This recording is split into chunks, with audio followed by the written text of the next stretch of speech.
All praises to the Most High. First and foremost, we want to give all praises, honor, and glory to the Most High Yahweh, Bahashim Mashiach Yahweh Shai. I want to welcome everyone to the Wednesday night heat. And this evening we're just going to be touching on a couple things. Mental health matters. And just like the title suggests, mental health does matter. You understand? Mental health matters. We're going to be touching on some bugged out Negroes and some latest news headlines and more. All right? Some latest news headlines and more. So, I'm going to just get persons a couple moments to get themselves situated. As a matter of fact, we can just go straight in. We're going to go straight in, right? So, mental health matters. Now, this is something that's often overlooked. It's often not talked about. It's often not mentioned in the Israelite community. It's something that doesn't get a lot of airtime per se. People don't really speak about this issue a lot. I'm not sure if it's because it's a taboo type of topic, but it shouldn't be taboo. It shouldn't be taboo. Mental health should not be taboo. Mental health should be something that we should at least have an open discussion about, because from what I understand, there are a lot of persons who are suffering in silence, or they don't even know or realize that they're suffering, right? Because they have no idea of what constitutes a mental health issue. They have no idea of what really a mental health issue, what it looks like. Sometimes we see these things presenting themselves and we have no idea that this person is going through a mental health breakdown. We have no idea that this person is going through, a common health problem, right?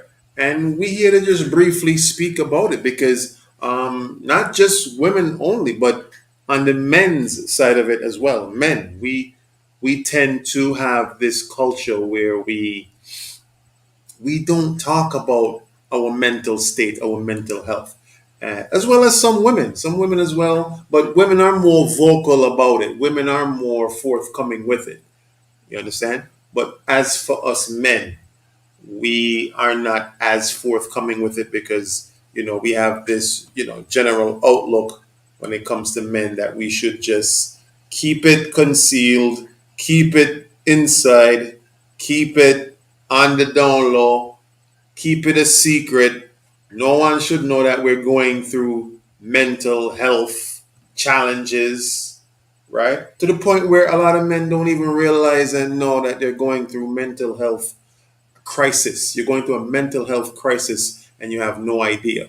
Why? Because either one, you weren't educated about what a mental health crisis looks like or feels like, or what are the common things that presents itself when a mental health crisis, or you're on the brink of a mental health crisis. You see, so there's things to look for. So we're going to just go over some of these things, because again, like I mentioned earlier in the beginning of this video, mental health is something that's often overlooked, not just in the Israelite community, but in many other spheres and sectors. Mental health is something that it's not getting as much attention as it should. But now I'm seeing a little bit more attention is being paid to it to some extent.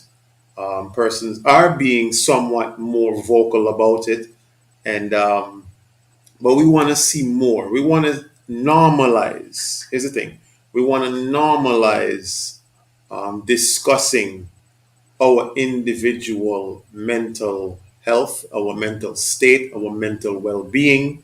We have to normalize this. You understand? We have to make it something that we are not ashamed to speak of. But I know we live in a, let's face it, man, we live in a culture and a society whereby we are afraid to speak about our mental health issues because fear of rejection, fear of embarrassment. And for those of you who are listening right now, who may live in larger territories, as for myself, I live in a small territory on the Twin Island Federation of St. Kitts and Nevis, and it's a very small island federation split between two islands, the smaller of the two being Nevis, the larger of the two being a 68 square mile island being St. Kitts.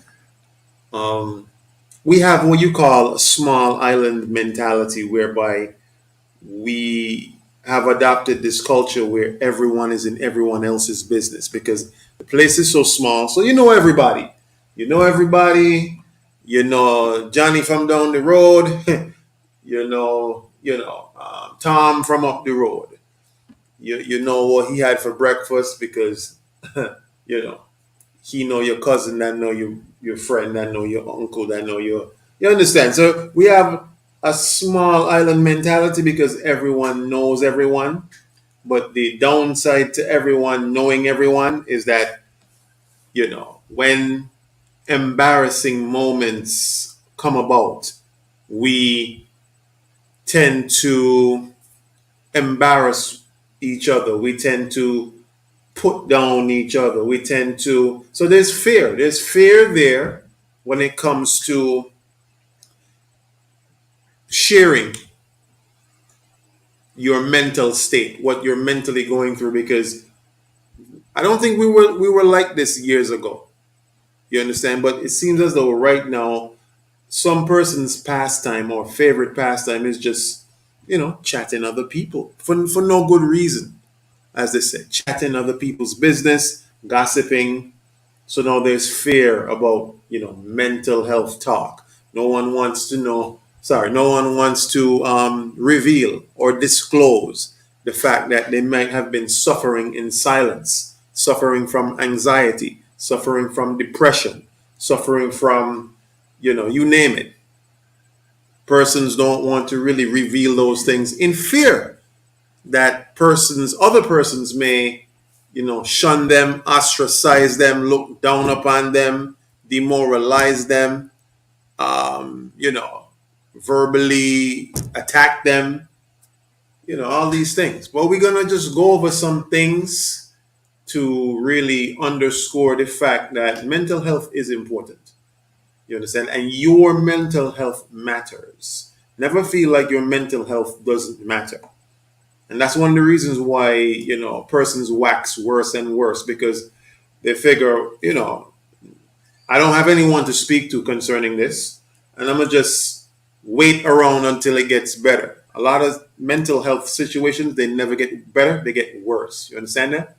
But what we're going to do, we're going to just share some information, right?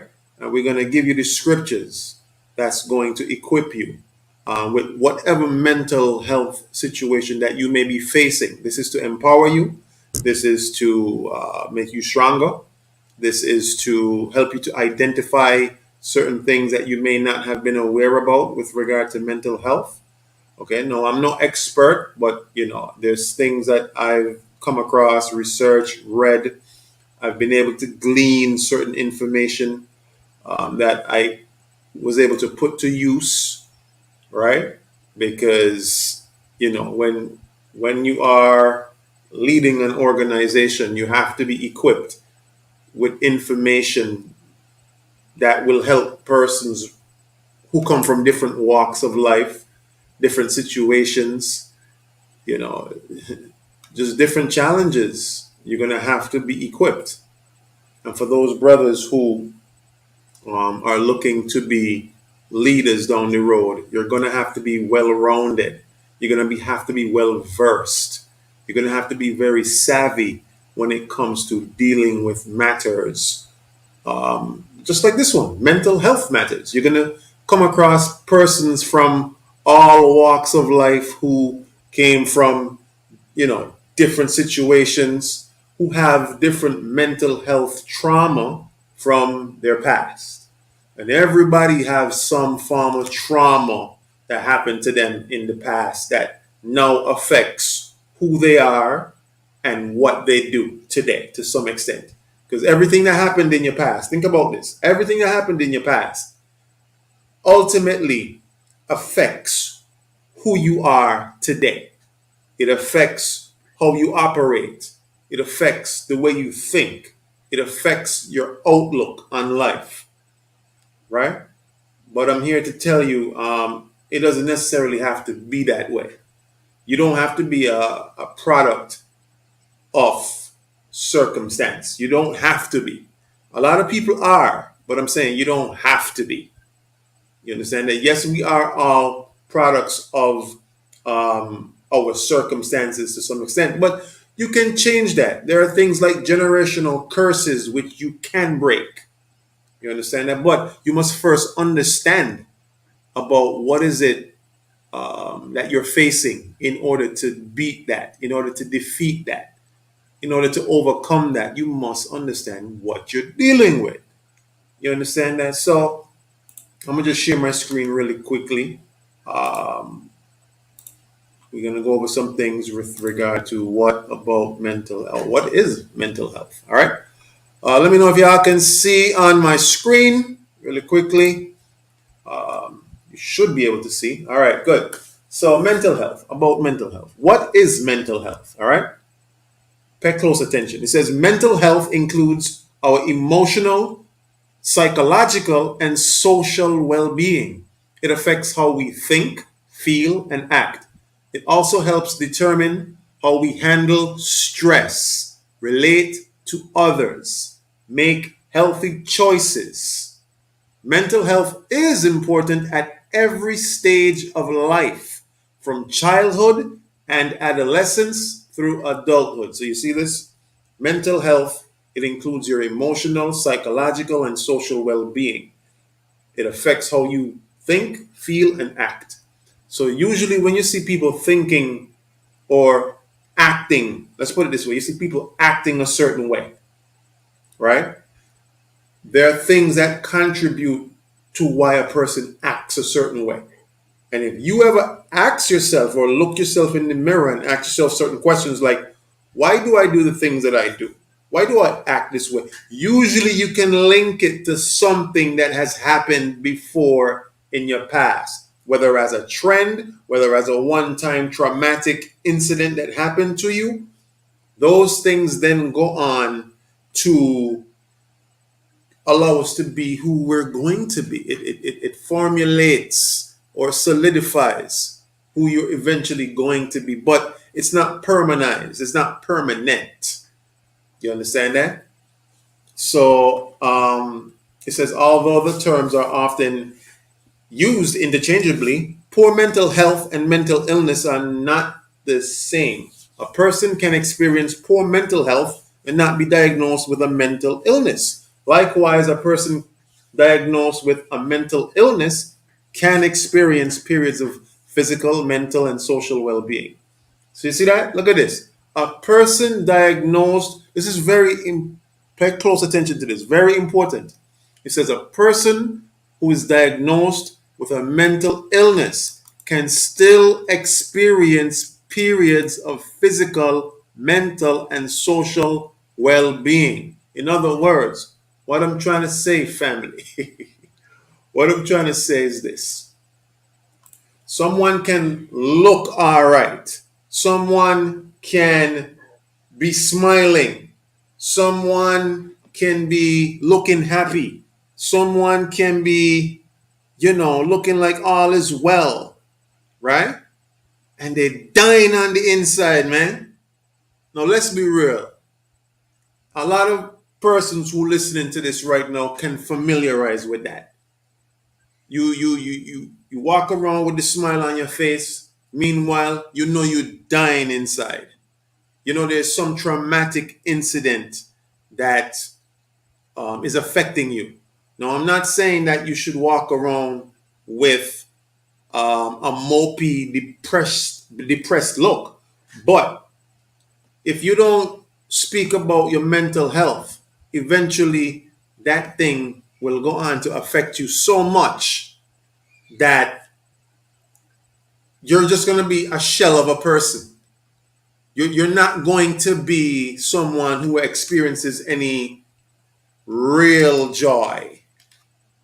You're going to be someone who always trying to suppress what's really going on the inside. So yes, mental health matters. It matters both on the men's side and it matters as well on the women's side. We weren't meant to walk around with, you know, a mask on our face. We weren't meant to walk around with, a fake mask on your face and a pretentious smile on your face. Pretending. That's not living. You're not really living. You understand that? And I know it's difficult in this captivity. I know in this captivity it's not easy. We have to get up. We got to work. We got children. We got bills. We got, you name it. All these different things. We are on the bottom of the totem pole when it comes to all the other nations. We got traumatic issues that plague our nations. We got single mother homes, single parent homes, single father homes as well. Right? We have issues whereby, in our communities, we have murder, rape, we have hatred amongst our brothers. All these situations, right? You got niggas being niggas in paradise who don't know who they are, who don't know they're an Israelite, who don't know their nationality. They don't know nothing about, that, the white man stole the Bible from our forefathers. They know nothing of this. So we got problems within our nation, yes, but now we got problems within our own self. We got issues within our own self. We got baggage within our own self that we walk around with this baggage, right? And you lugging this baggage around. You've been lugging it around for years and you've been ignoring it, right? And you're just hoping by some whim of a chance that the baggage is just going to magically disappear. But I'm here to tell you, it's not going nowhere. It's not disappearing to go anywhere. That baggage, unless you deal with it, unless you heal from the baggage that you got lugging around. But here's the problem. A lot of our people don't know how to deal with it. A lot of our people have no clue or have the capacity within themselves to deal with it because they just don't know. So, what you don't know ain't gonna hurt you, right? Wrong. What you don't know can kill you. You understand that? So you're lugging around this baggage. You have a fake smile on your face. Meanwhile, on the inside, you're dying. You're dying of depression. You're dying of that hurt and that trauma that you've been carrying around for the past years. Now, when you take that situation and you add it to, oh, I'm going to go get myself a man or a woman, right? That's a recipe for what? Disaster, because now you haven't healed. There's a lot of trauma going on with yourself, past trauma. You're now joining yourself to someone who also has trauma, unresolved trauma, unhealed trauma. And now you're going to forge a relationship with that person, right? When you have unhealed trauma, unhealed mental situations that you never took the time out to solve and heal because you just didn't know how. You understand that? So like the article that we just read suggested, a lot of persons may have little sprinkles here and there of happiness, but on the inside, they got a lot going on mentally. They're dying mentally. They're dying on the inside because of past trauma. You understand that? So what I'm trying to say is this. Let's go back to that. I'm trying to educate you about mental health, why it matters, and why we need to have more conversations about this in our community, in our nation. You understand? Let me just bring the screen back up again. All right, about mental health. Now watch this. Um, Now it says, why is mental health important for overall health? Right? Mental and physical health are, and let me know if y'all can see the screen. I have it up on the screen. You should be able to see this. It says, mental and physical health are equally important components of overall health. So, guess what, family? Your health, your physical health is also connected. I want you to listen up closely. Your physical health. I don't care how much green smoothies you're drinking. I don't care how much strawberry shakes you're drinking, coconut water you're drinking, how much herbs and greens. And if your mental health is trash, your physical health will be depraved and it will be on the decline. Listen to me closely. Your mental health is connected to your physical health. That's the way the Most High made it. Your mental health got to be intact in order for your physical health to also be intact. You can go in the gym and buff up and take all the steroids you want. If your mental health not intact, you just a buff shell of a man or a woman, and eventually you're gonna pass away soon. You understand that? This is what I'm trying to show you. So now where we at? Let me increase this so y'all can see this a little bit more. Y'all can see it a little bit better. All right, good. Let me know if y'all can see that. Good. So you see that mental health is important for your overall health. Watch this. For example, depression increases the risk for many types of physical health problems. So if you're walking around depressed, family, listen to me closely. Eventually, it will translate into physical health problems. Your mental state is connected to your health.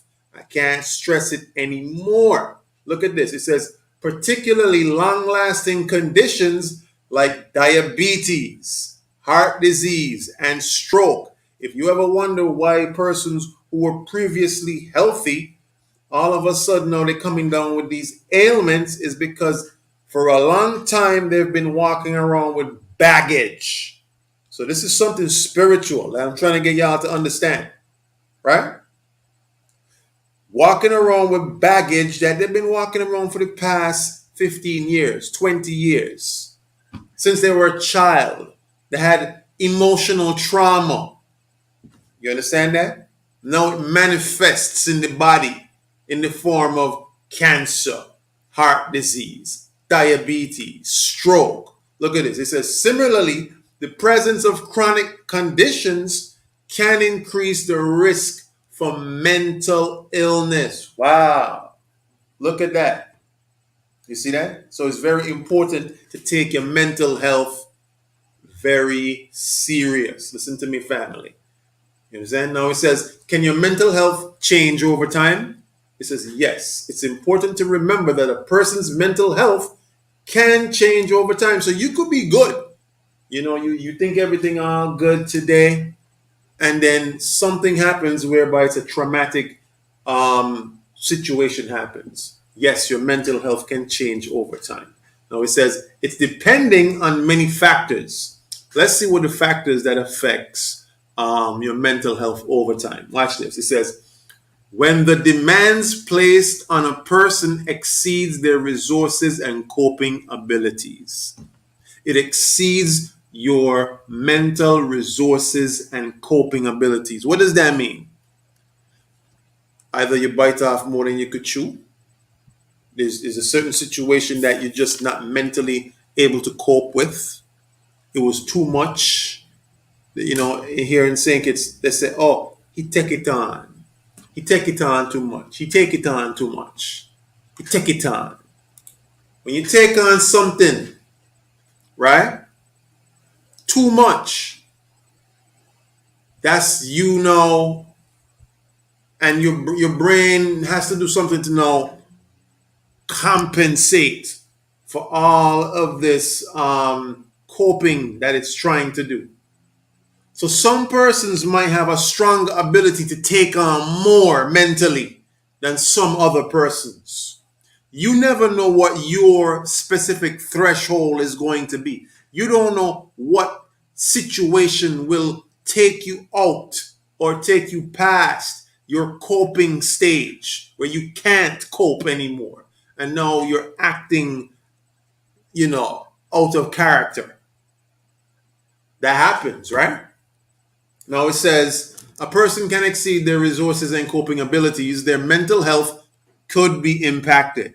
For example, if someone is working long hours or caring for a relative or experiencing economic hardship, no money there, no money there, right? Are you going to pay these bills? You know what I'm saying? The company's calling you, telling you, hi, good afternoon. You are 5 months overdue. When are you going to pay the bill?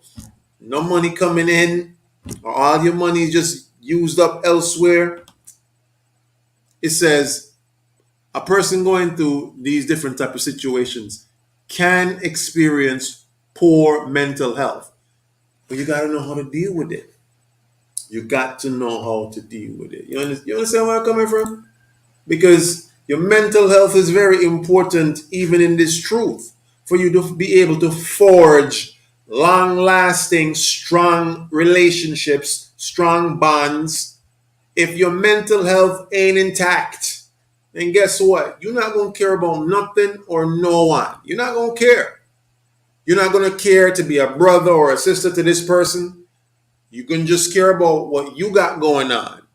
The fact that you got issues, you got problems. Let me tell you something. Everybody got problems. Everybody got issues. But here's the problem. We get self-centered in our problems when we think that the world revolves around just what we got going on. That's the issue. That's the problem, right? Or I should say, that's one of the problems. That's one of the issues among many. Always remember, the world does not revolve around your trauma. The world does not revolve around your baggage. The world does not revolve around, whatever you got going on mentally. So that's why it's important to be able to what? Have these conversations about mental health. Have your mental health in check, right? Do a mental health checkup. See where you are currently right now in your mental health. See what needs to be healed. See what healing needs to take place and begin the process. Because it's work that you have to do, right? It's work. And you got to apply the scriptures in a way that now helps you to do this work. Because guess what? You're not going to amount to nothing in this truth if your mental health is not in check. You're going to treat people like shit. You're going to treat your brothers like shit. And I got to use, straight up raw, cut, no chaser type of language just to get you to understand. It's very important that you get your mental health intact. When you see persons treat their brothers and sisters like crap, tell yourself they got something going on inside of them that's more than meets the surface, more than meets the eye. There's something going on with that brother or that sister on a level that goes beyond what you can see with your natural eyes. That's a person that needs healing. That's a person that needs to heal their trauma. But here's the thing, we don't talk about our mental health. We don't talk about our past trauma. We just think it's going to disappear, whatever we went through. A lot of persons don't also realize too that there's things that you've been, sweeping under the rug for years that you figured by sweeping it under the rug, that's the way how to deal with it. Until you start actually speaking about the reasons why you do the things you do. Then you start realizing, wait, this comes from my childhood. Wait, this comes from a traumatic experience I had when I was younger. This is why I'm the way I am. But a lot of persons don't venture that deep into themselves. A lot of persons don't venture that deep into their past. They don't. Because either they're afraid of the rehashing those memories. Maybe they've buried those memories so deep that rehashing those memories will just make them experience the trauma all over again. But you have to, in order to heal, I'm going to let you know now, in order to heal, you're going to have to do some rehashing, some digging up of some things in the closet that you may not have wanted to speak about ever again in life. You know that thing that you said you would never, ever, ever want to think about again? That traumatic incident that you don't even realize that's what's causing you to act out in the way that you're acting out currently right now, because you don't have those type of conversations. But I'm here to let you know, you need to have a safe space. Here's the key operative phrase: a safe space. Because if you don't have a safe space where you can speak about these things, then you're going to continue operating in an unhealed state, and you're going to damage every relationship that's around you, every friendship that's around you, every meaningful or what could be a meaningful relationship around you would be at stake, whether it's friends, acquaintances, husband, wife, or family members. You understand? So it's important that you heal from your trauma. But a lot of persons say, you know what? I don't care about the trauma. I'm gonna just thug it out. You can't thug it out. You thugging it out is the reason why you have disaster in all the relationships you have. The reason why you have unresolved, you know, traumas. You've been trying to thug it out all this while, and it has not been working. Okay? Out of sight, out of mind don't mean something is working. I want y'all to understand this. Something out of sight and out of mind don't mean that, oh, it's working. It just means you're doing something called avoidance. And a lot of people use escapism and avoidance as a coping mechanism. That doesn't mean that you're dealing with it. That means you're ignoring it. But there are some things that if you ignore long enough, it will take you out. It will cost you that thing. You understand that?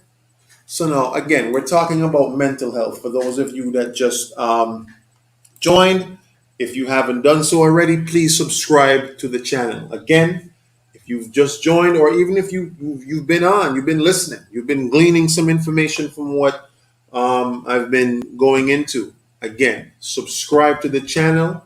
We'll be dropping a lot more information that pertains to spiritual health, mental health, anxiety issues, depression issues, things that's going to help you in your walk in this truth. Because it's not just about the keeping of the law, statutes, and commandments only. Your mental health plays a big, important part to your spiritual health. Because as we just read earlier, your mental health is connected to your physical health. Those two things are interconnected. If you see someone treating someone, or let's put it this way, if you realize someone is unable to treat someone in a way that the Bible said we should treat them, tell yourself it's because that person, they do have emotional traumas unresolved, more than likely, right? Past traumas in their past unresolved, and some internal emotional luggage that they have unresolved. When you see a person that you've been trying to work with for a very long time, and they just have not the ability to treat others the right way, tell yourself they got things going on inside of their spirit, inside of their mind. And the only you can't save them. Let's put it this way. You cannot save them. You can give them the resources that would help heal their traumas, but you cannot do the work for them. So again, I can't do the work for you. I'm going to give you the resources so you can do the work. You understand that? All right. Let me just share my screen again. Let's see how common these things are. Because again, a lot of people walk around with these mental health issues. They have no idea that they're going through mental health issues. And sometimes we see them ourselves and we don't know that they're going through mental health issues. All right, good. How common are mental health illnesses? Now it says mental illnesses are among the most common health conditions. Now this comes from the United States as it's a CDC. All right, the CDC.gov site. Okay. It's one of the most common health conditions in the United States. It says more than 50% will be diagnosed with a mental illness or disorder at some point in their lifetime. 1 in 5 Americans will experience a mental illness in a given year. 1 in 5 children, either currently or at some point during their life, have had a seriously debilitating mental illness, and 1 in 25 Americans live with a serious mental illness, such as schizophrenia, bipolar disorder, or major depression. You see that? So now it says, what causes mental illnesses? It says there's no single cause for mental illness. A number of factors can contribute to risk for mental illness, such as early adverse life experiences. Now, we know as a nation of people, we've been, you know, we've been stolen from our homeland. We have our culture stolen. We've had a nation of people steal our identity, right? The Khazars, the white Ashkenazi so-called Jewish people, they stole our identity, and they're now calling themselves the Jewish people when we are the real Jews. Now we know that we've had a lot of adverse generational life experiences that came from our forefathers. Now we've been left with the product of those things, whereby in our nation we now experience these adverse life experiences, such as we don't know how to treat each other. That's why, brothers is still raping sisters, brothers is still murdering brothers, right? Young children as such as, 9 years old, experimenting with sexual things, or has been touched or molested, right? Has been molested at a young age. These things can have an adverse effect or a traumatic effect on this person as they grow into adulthood. A lot of persons have been touched sexually as a child. A lot of persons have experienced that sexual trauma as a child. You understand that? Because we got all these things that's wrong in our nation as a people today, because of what we went through as a people in slavery. The product of it has now left us broken, with broken homes, with sick individuals in our families that do sick things, that bring these sick experiences to children at a very young age. So what happens? Trauma happens to young children from a young age. And look what it says, or history of abuse. Look at this. It says, for example, child abuse, sexual assault like raping and or molestation. Watch this. Witnessing violence, etc. When a lot of children see mommy and daddy fighting. A lot of children see in the streets, Negroes busting gunshots at other Negroes. That traumatizes you from a young age. We've seen the hatred that, against our own, that have caused traumatic experiences, in our nation of people. It says experiences related to other ongoing or chronic medical conditions such as cancer or diabetes, biological factors. So we're just going to know what causes some of these mental illnesses. And if you understand Deuteronomy 28, right? All these things go straight back to Deuteronomy 28, that the Most High said he would bring these things on us as a people for breaking his commandments.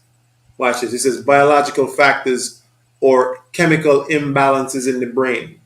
Now, the Most High is the one who created the body. He created all the hormones. He created all the secretions and all the glands that secrete the hormones at the correct rate and the correct balance. Now, I don't know if y'all know, but there's a scripture in Deuteronomy 28 that he said, he would he would strike us with madness. So our people are stricken with madness to the point where they would rape a baby. I've seen news clips, and I'm not talking about white people. I'm talking about people in our own communities, okay? People of our own nation, Israelite men, you understand? Raping babies. You understand that? That has to be a biological factor that would cause someone to do something like that. A chemical imbalance in the brain. You understand that? But the Most High said he would struck us with madness because we're not keeping the commandments. Now you may say, well, whoa, a baby? Yo, the Most High kills babies. Go back to Egypt. Go back to Babylon. Go back to the time of Herod. The Most High was killing babies, man. You understand? It says use of alcohol or drugs, having feelings of loneliness or isolation. So, again, as you see how messed up our people are, we're messed up for a plethora of reasons, right? We're messed up because of what being in all these captivities did to us as a people. We've now been left with the product or the byproduct of captivity and slavery, whereby in our own nation of people, because we're a lost people, we're a forgotten people, we're a sick people, we're a people who have been stricken with madness. Guess what's going to happen? You're going to see these sick acts taking place within our people, within our nation. You're going to see depression. You're going to see mental health issues. You're going to see, depression on a level that you've never seen before. You understand? So, we touched on that. Mental health is connected to your spiritual health and your physical health. You understand that? Let me just underscore really quickly 5 warning signs of mental illness that people often miss. All right, let me just share my screen really quickly because we want to get these scriptures just now. All right, we want to get these scriptures just now. Okay, good. 5 warning signs of mental illness that people miss. All right. Now it says, according to the National Institute of Mental Health, nearly 1 in 5 adults in the U.S. has mental illness. So you could have mental illness and you have no idea. Mental illness. You see, the thing is, a lot of people think mental illness, right, is, walking around eating out the dumpster. A lot of people think, mental illness is walking around looking crazy and look. Listen, there's people that go to work every single day with a smile on their face. You have no idea that they're suffering from mental illness. They work just like everybody else. You understand? They go to school like everybody else.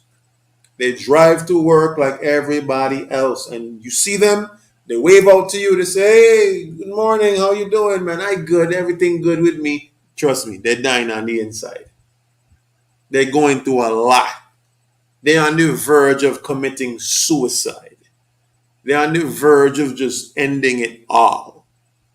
And the only thing that's keeping them here is, just that thought of just doing that and not ever being forgiven for doing something like that. There's some people who still have some moral outlook when it comes to just, you know, ending their own life or committing suicide. But there's some people who get to the stage where, listen, their own wellness and well-being and state of life doesn't even matter anymore, where they're willing to end their own life. Some people reach that level, sadly, right? But what I'm saying is, a lot of times, let me increase this. 'Cause how come y'all ain't tell me y'all can't see this? How come y'all ain't tell me this too small? Huh? What's wrong with y'all? Y'all supposed to be like, yo, Cap, we can't see that. Let me increase that. It's a little better now. It's a little better now, right?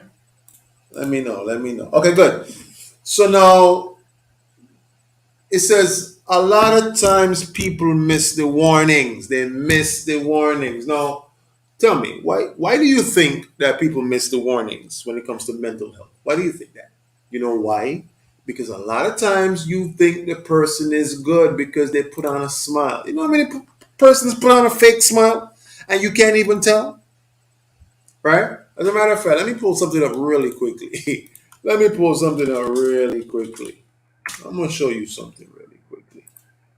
There's something called the fake smile. I'm going to pull it up for you. And I'm going to see who could tell which one is the real smile and which one is the fake smile. Let me share my screen. All right.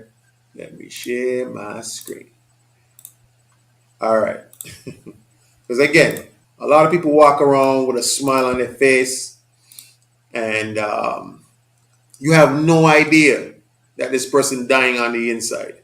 But they put on a smile, right? So you think everything is good when you ask them. So you believe them, and you want to believe them when you ask them, is everything okay? Is everything all right?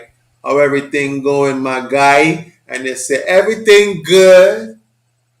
No, I got a question for y'all. Because a lot of people put on fake smiles and they're going through mental health issues. A lot of people going through trauma, anxiety, depression, but they have to function in society every day because they don't want anyone to know that they're going through this or whatever they're going through. They don't want anyone to know that they're dying on the inside. I got a question. If you look at the photo, right? As you can see, there's a picture of a man on the left and there's a picture of the same man on the right. Now, which one is the real smile? Is it the one on the left or is it the one on the right? Again, which one of these is the real smile, the genuine smile? And which one is the fake smile? Is the fake smile on the right or is the fake smile on the left? Is the fake smile on the left or is the fake smile on the right? Which one is the fake smile? Which one is the real smile? Let me see who could spot this. Which one is the real smile? One sister says she can't tell. One sister says she can't tell. All right? You guys looks at it both. So I'm going to ask the question again. Which, a lot of people walk around with a smile on their face, right? And because they have to function in society. Now, people put a fake smile on, as a mask to mask what they're going through. This is just an online test. You could search this on any Google. Let's search for a fake smile online test. Now I'm going to ask the question: which one of these of the same photo is the real smile, and which one is the fake smile? Is on the left the fake smile, or is on the right the fake smile? Let me see who could answer this. Is the left one the fake smile, or the right photo the fake smile? One sister says he probably know he's Esau and that he has to pay for his crimes. Hey, that's a good one. That's a good one, sis. Yeah, one sister said, Sister Zariah said, he probably Esau and he got to pay for his crimes. All right, so one sister said, you said the left side is what though? You didn't say the left side is what? Is the left side the fake smile or the right side the fake smile? Which one is the fake smile? because people walk around with fake smiles every day. And you got to be able to spot that, right? You got to be able to spot that. So, Sister Zariah said, I'll go with the right for the fake. Okay, you said you'll go for the right for the fake. Okay, cool, cool. I want to see if we got any more submissions. Anybody else want to give it a stab? Anybody else want to give it a stab? Which one is the fake smile? Is it the left photo or the right photo? Because, like, again, people walk around with fake smiles every day, B. Every day people walk around with these fake smiles. And you got to be able to tell. You got to be able to tell. All right? So anybody else want to give it a stab? The left photo is the fake smile or the right photo is the fake smile? Who want to give it a stab? Anybody else before I give the answer? Nobody else? All right, I'm going to give the answer. I'm going to give the answer. All right. But Sister Ruth, you said, okay, good. You said left for the real smile. Okay, you said left for the real smile. All right. Sister Ruth said left for the real smile. All right, cool. Anybody else want to give it a stab before I close out the submissions? All right. So now I'm going to give the answer now. I'm going to give the answer. Good. The answer is, drum roll, please. The left side is the real smile. All right. Now let's zoom in. All right. Let's zoom in. Let's zoom in on the differences. Now look at this. Let's zoom in. Now, if you look closely, right? If you look closely, look at the eyes, right? Psychologically and scientifically speaking, they said genuine smiles, you don't smile with the mouth. Forget about the mouth, because people know what to do when they smile. But now a real smile, you will see the smile where? In the eyes. You understand that? In the eyes. Now look at his eyes. His eyes, you can see his eyes actually do the smiling. If you look at the one on the right, there's no smile in the eyes. The one on the left, you can see the smile in the eyes. The one on the right, there's no smile in the eyes. There's a smile on the mouth. But again, don't pay attention to people's mouth. You got to look at the eyes. They say the eyes are the windows to the soul. All right? The eyes are the windows to the soul. So for all of you that says the one on the left is the genuine smile, you are absolutely, positively correct. All right? So just a little thing that y'all learned. All right? The eyes are the windows to the soul. Always be able to, watching someone's eyes. You could actually see what someone's going through as well. Don't pay attention to words, because persons have learned how to master words. You understand? I mean, like, yeah, everything all right, everything good, everything nice, everything dandy, everything G, everything. Listen, persons have learned how to master words, but if you look someone dead in the eyes can't hide. You understand? Sisters and rest, some people fake that too. They fake what? The eyes? No, they can't fake the eyes. They could fake the words. They could fake, listen, they could fake the words. They could fake the mouth smile, right? But your eyes won't smile if you're really going through something. Your mouth will, but your eyes won't. You understand that? So don't pay attention to the words. Don't pay attention to the mouth. Pay attention to the eyes. You understand that? All praises. So now, warning signs. 5 warning signs. Let's go through it really quickly. 5 warning signs. All right, let me share my screen. 5 warning signs. All right, this is 5 warning signs of mental illness that people overlook. They miss it. They don't catch it. They don't catch it because it says what? Not everyone knows how to identify them. We're going to show you how to identify it, but not necessarily for other people. Or you can identify it for yourself. Because the work got to start where first? On yourself. Good. So now it says early warning signs of mental illness are often missed. Family members, friends, and even doctors can overlook the lesser known symptoms as a result of stigma, lack of mental health education, and that's why we're educating y'all about this, so y'all could be educated. It says, and diagnostic bias. Now, this is particularly true for people that don't fit the textbook example of what having a mental illness looks like.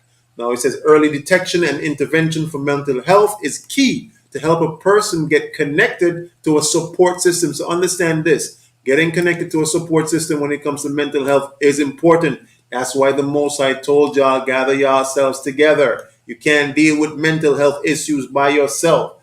That's why they don't disappear. That's why they just don't vanish into thin air. You literally need a support system. Okay, good. It says, and improve long-term recovery outcomes, especially considering that untreated mental illness can lead to both worsening symptoms and unhealthy coping mechanisms. Unhealthy coping mechanisms like addiction, substance use, going into being a damn junkie, right? You're going on the block and smoking all the weed on the block, and you still ain't feel fulfilled. You smoke all the weed on the block. You smoke all the weed in St. Kitts. You smoke all the weed in America, and you still ain't healed. Because when you come down off that high, guess what? You still gotta go re-up again.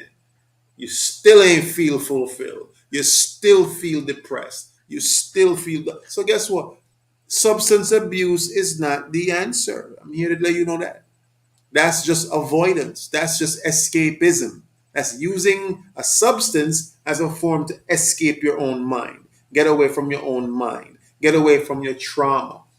And substance abuse ain't the only thing that people turn to. People turn to sexual, what you call nymphomaniaism. Like they try to sex out their problems. And then when they try that and it don't work, they're back at square one again. So they have that sex demon on them, thinking that sex, having promiscuous sex up and down is the way to solve what's going on internally. And sadly to say, that's not going to solve. So you could smoke all the weed in the world, you're still going to end up with that same problem at the end of it. You could sex till your genitals fall off. You could sex till your genitals burn up into a crisp. You could sex till your genitals literally rotten off. You're not gonna be able to solve that. It's gonna be facing you right in the face still when your little lingy drop off, or when your vaginal area get burnt out. It's not gonna solve nothing. You understand that? So now, good. Let's look at the five the warning signs that people miss. Number one, constant fatigue. He says this shouldn't come as a surprise, but living with mental illness can be very exhausting. We read last week that people who have mental issues are often just up, like not getting any sleep, because the mental illness is taking up so much of their mind. It literally makes them tired. It makes you tired. It makes you constantly fatigued. Now look at this. It says, let's say, for example, that a person has undiagnosed obsessive compulsive disorder. It is likely that they will be experiencing intrusive or obsessive thoughts. These thoughts, they'd be draining this person. And then acting on those thoughts, those compulsive behaviors, now that also takes a lot of energy. I'm painting the picture for y'all. Watch this. Then there's trying to keep up with work or school or other responsibilities on top of dealing with these symptoms.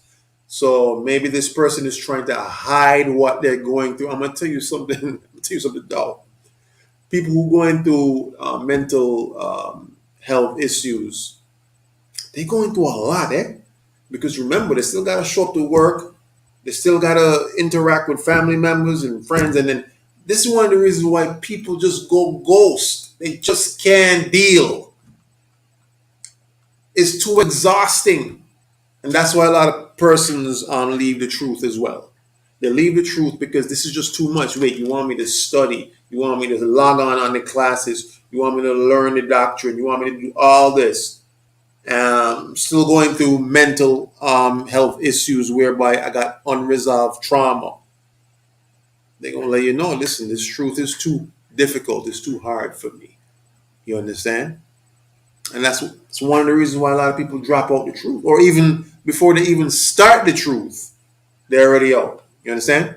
So now it says trying to keep up with work, school, other responsibilities, on top of dealing with these symptoms. A person may be trying to hide what they're going through so they don't have to face judgment. But here's the thing: the ultimate judgment that you will face will come from Yahweh, Ba'ashem Yahweh Shai. Now watch this. It says shame or stigma from others, which takes even more of their energy trying to act normal. So this part right here, trying to act normal. I want to highlight that. Trying to act normal. It was very difficult for a person who is going through a lot of internal and emotional, like a very unstable emotional and internal like baggage and mental issues. It takes a lot of energy out of them to act normal. So they may try to overcompensate.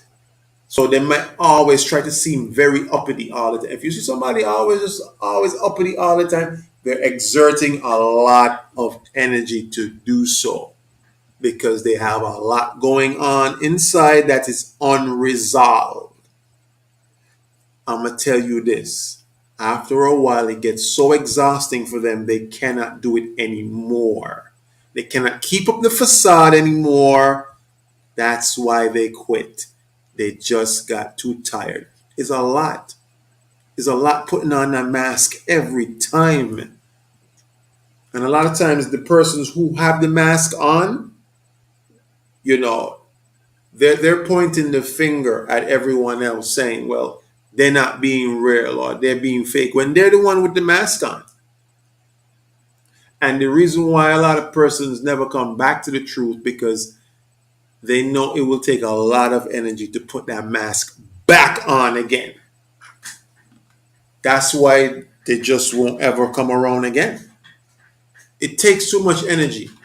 You follow me? Good. So now it says, in other words, there are many biological, environmental, and social factors that can explain why someone who has a mental illness may feel tired a great deal of the time. If a person is exhausted for what seems like no reason, it may be worth asking questions to understand why. Like sometimes you might see somebody in class and they just, sleep, sleep, sleep, sleep, sleep. They got enough sleep last night? Who knows? But it's showing you factors that people overlook. People don't recognize or realize these are red flags for internal issues that's going on. People who always just tired, tired, tired, tired. It's because they always got to put on a facade. It takes energy, it takes time. It takes a whole, strategy to keep that up. Number two, physical pain. When you see somebody always sick, always sick, always sick, always sick, there's something that's going on beneath the surface that maybe they themselves don't even realize. Right? So you better tag somebody who you know, like who always physically sick. You better tag them. Look, it says a key understanding in the integrated approach to mental health is that the body and the mind are connected. Connected. If your body always sick, your mental health has something to do with it. You understand that? And vice versa. Now watch this. Research shows that up to 50% of people with chronic pain conditions experience symptoms of depression. Conditions such as depression and anxiety can also cause upset stomach, changes in digestion, body aches, headaches, among other symptoms. You understand that? So what I'm trying to show you is this. You got to take a look at your health to see, like, if every sickness that go around you catch it, if every time something happening whereby you just keep constantly getting sick all the time, that can give you some indication that you may have unresolved traumas on the inside of you that you're sweeping under the rug, that you're not dealing with. And if you don't deal with it, your body will continue to take hit after hit after hit after hit, because your immune system, family, is also connected to your spiritual well-being and your mental well-being. So if every time your immune system is compromised, right, you need to take a look at what's going on internally with your past traumas that you may not have healed from. Your whatever baggage you've been carrying around, whatever unforgiveness in your heart you've been carrying around, whatever childhood trauma you may have experienced that you just swept under the rug and you're not dealing with it. Because I'm going to tell you this again. It could be because you don't know how to deal with it. That's why you just sweep it under the rug. You need a professional who's able to, surgically be able to go in and identify and pull out these toxic baggages that's on the inside of you and present them to you and ask you, does this look familiar to you? And you're going to be like, oh my goodness, I had no idea that this thing was making me act and be this way today in 2022, and this thing happened over 15, 16 years ago. You need someone who has the capacity, the know-how, and the knowledge of how to dig into your past, pull out those baggages and ask you and present it to you. Does this look familiar? And you're going to be like, wow, I forgot all about this. This is the reason why I am the way I am today. Oh my goodness. Thank you for identifying this for me. I can now do the work because now I know I can now do what needs to be done to get these baggages off of me. You understand that? So that, because guess what? Like I said, your body going to continue taking hit after hit after hit because your physical health is now at stake. You understand that? All right, let's just go on to the next one. Perfectionism. It says some mental illnesses can distort how you perceive yourself, others, and your surroundings. One of the ways that this can show in your life is in the expectations that you actually set for yourself. People with anxiety disorders or eating disorders, for instance, can become driven by a desire to achieve perfection in all or some areas of their lives, in work, at school, in their physical appearance, or eating habits. Now, watch this. None of us are meant to be perfect. Now, while self-improvement can be a commendable goal, we all need balance between self-improvement and striving for standards that may be based on a distorted perception of our capabilities. Don't hang your hat farther than you can reach. You understand that? It says this is one telling sign that there may be an underlying mental health issue if someone will accept nothing less than perfection. You ever see persons like that? It has to be the absolute perfection. Otherwise, listen, that could also be mental health issues that's causing them to have that outlook. You understand that? The next one, number 4, is lack of emotion. Now, it'll explain what that means. Now, lack of emotion is a common symptom of mental illness that isn't always talked about. When we have conversations about mental illness, people often talk about how people may feel very depressed, anxious, upset, or excitable. Now, none of these experiences are invalid, but there's a need to acknowledge that people can also experience something of the exact opposite. Nothing blankness, a blatant disregard for yourself, others, and the world around you. For example, if you're depressed, you may find yourself less interested in activities you used to enjoy, or even the people around you. Like if you find yourself, you just don't want to be at the Sabbath anymore. You just don't want to be around your brothers and sisters anymore. You may be low-key depressed and you don't even realize it, right? If you're someone who always, be going ghost and, again, We need alone time for ourselves, yes. But when you find yourself going ghost more times than any, it could be that you're experiencing a form of depression because the things that you used to be interested in, you're not interested in anymore. The things that you used to enjoy, you don't enjoy anymore. You used to enjoy certain persons around you, you don't enjoy them anymore, right? We're talking about righteous connections. We're talking about righteous friends, righteous friendships. There's a class on righteous friendships. If you want to know what a righteous friendship is, go back to that class. It's on Facebook. It's called Righteous Friendships. Check out our Facebook page. For those of you who are just joining us, I want to say shalom. Most High in Christ bless. Don't forget to subscribe. All right. Don't forget to subscribe to the YouTube. Okay, good. So now the fifth warning sign that people overlook, right, is avoidance.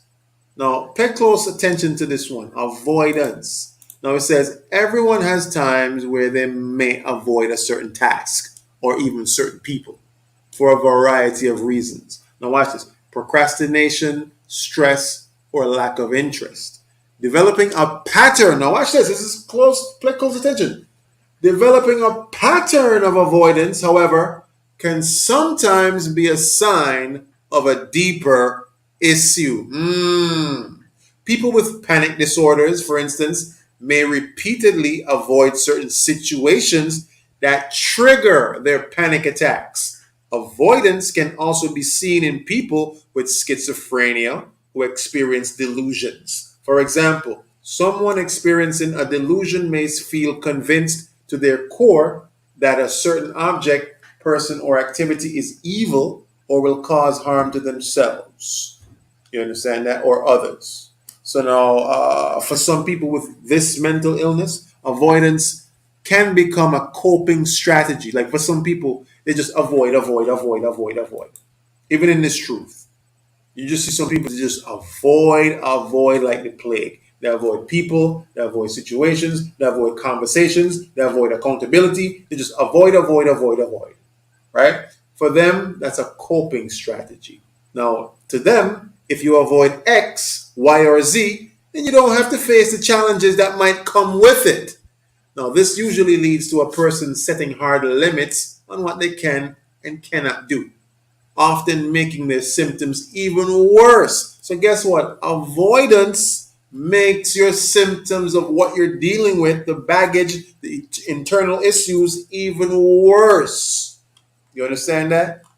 Okay. So now we just went into that just to show, why mental health is important. All right. Now we're going to get some scriptures.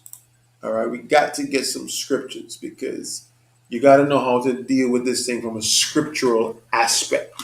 All right. So mark this in the video. We got 1 hour, 13 minutes. We're going into the scriptures. All right. Now we're going to the book of Psalms, chapter 1 and verse 2. One of my favorite verses, of course. Let me share my screen. Psalms chapter 1, verse 2. Psalms chapter 1 and verse 2. Let me know if y'all can see this big and broad. All right. Psalms chapter 1, verse 2. But his delight is in the law of the Lord, and in his law doth he meditate day and night. So you got to meditate day and night on God's laws, on God's commandments, every day, every night. That helps your mental health. Hope everybody's listening to that. That helps your mental health. You understand that? Let's go to Psalms 119 and verse 115. Sorry, Psalms 119 and verse 15.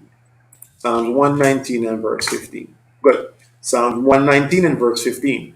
I will meditate in thy precepts and have respect unto thy ways.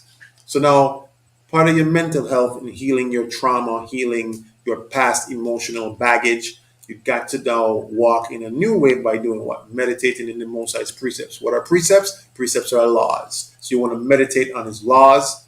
You got to go over his laws. You got to be taught the laws. Read the laws. The laws are the first 5 books: Genesis, Exodus, Leviticus, Numbers, and Deuteronomy. You got to read the law, meditate on them, do them, because it says, and have respect unto thy ways. So now you could right a lot of your wrongs by just, washing of the water with the word.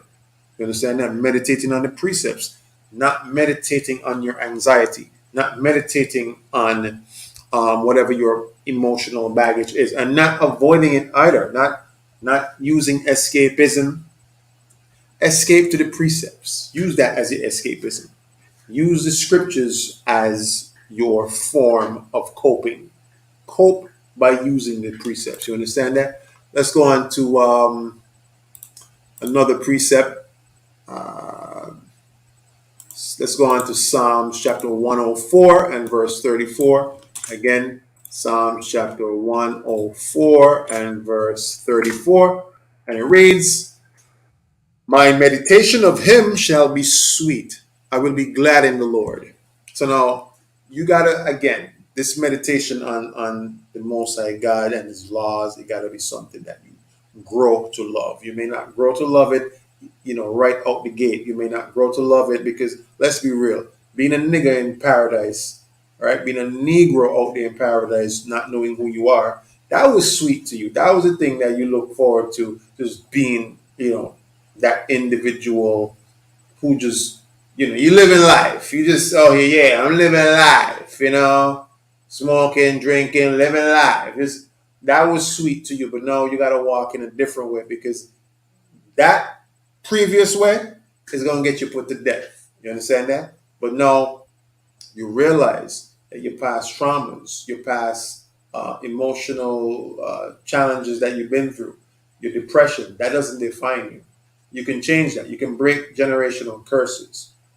But it says now, when you're meditating on the Most High, it got to be enjoyable to you. It got to be sweet. It got to be something that you really, really love. Look at this. It says, I will be glad in the Lord. So this is something you got to look forward to. This is something that you have to basically you got to embrace it. You got to embrace it. One of the reasons why persons don't really love the truth like that is because they have not really fully embraced it. You understand that? All right. Let's get another preset. Again, we're going over mental health, right? We're going over to mental health. So mental health is very important, but you got to be able to do the work on your mental health. Have someone who has the ability to help you identify what your internal issues may be and help you to work on them and help you to use, the precepts and the scriptures. Okay. Use the scriptures to heal. To heal. You understand that? Okay, good. Let's go to another precept really quickly.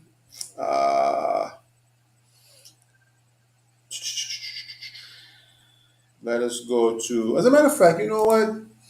I want to actually go to,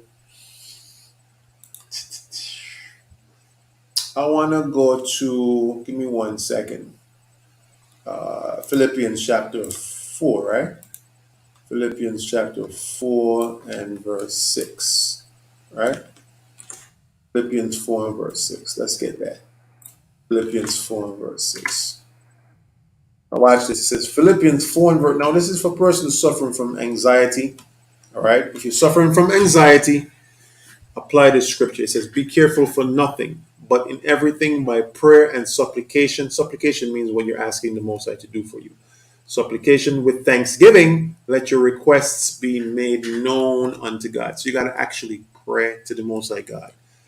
And if you got, anxiety issues and you're asking him to take away this anxiety, you've been meditating, learn how to meditate on the scriptures.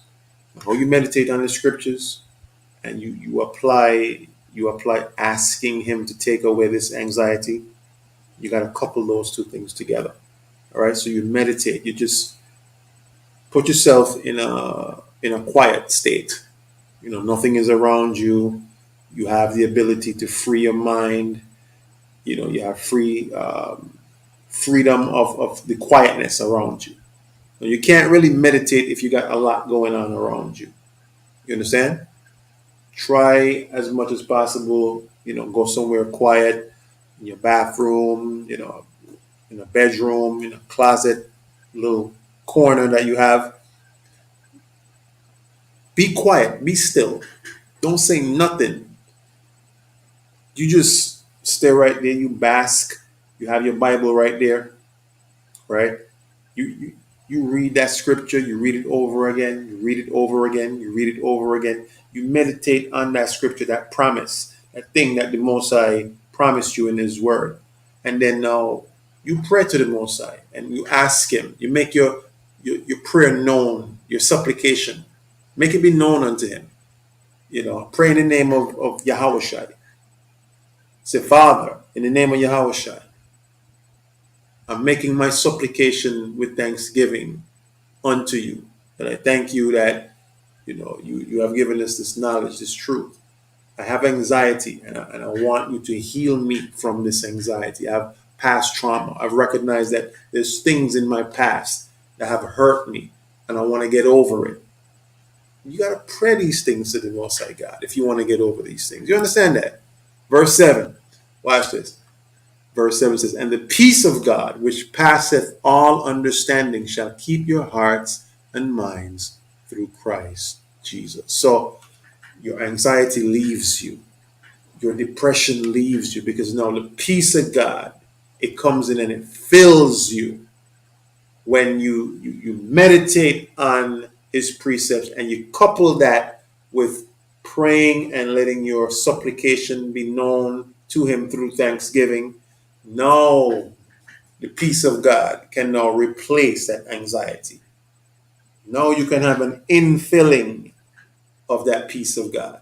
You understand? And watch, it says, shall keep your hearts and minds through Christ Jesus.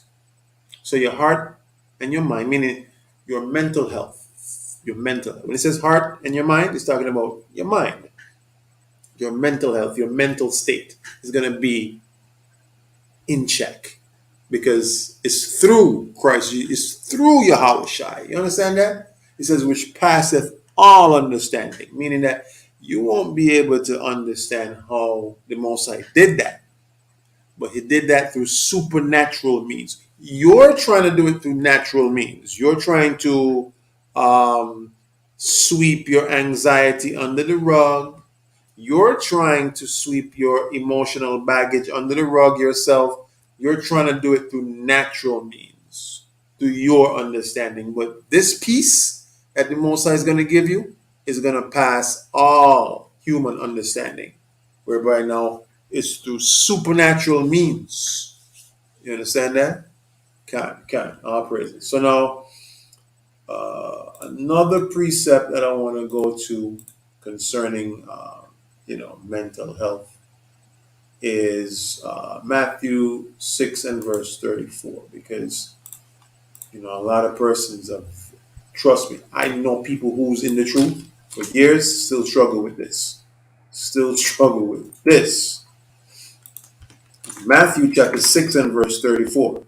Now it says, let me start from verse 31. Let me start from verse 31. Let me start from verse 28. All right, let's go up to 25. Let's go up to 25. Good. Now watch this. Matthew chapter 6 and verse 25. Now it says, therefore I say unto you, take no thought for your life. Now a lot of people, they can't sleep at nighttime because they worrying, they have depression, they have anxiety, they just can't sleep, they can't rest, they got no peace of mind, right? Now, if you ain't keeping the commandments, yes, by all means, you should be freaking out. You should be wilding out. You should be worried if you ain't keeping the commandments. In that case, yes, the Most High will bring night terrors on you. So just understand that. But if this scripture meets you at a place where you are doing your best to keep the commandments, right? It says, don't take no thought for your life. Stop worrying about, Um, Stop worrying about like, okay, something bad happening to you. No, you should have the fear of God on you, yes, but don't overly worry, because whatever is going to happen is going to happen. You got to live your life doing what? Keeping the commandments and let the Most High handle the rest. Stop being up late at night trying to figure out, like, yo, what's going to happen? And don't take no thought for your life. It says, what you shall eat, right?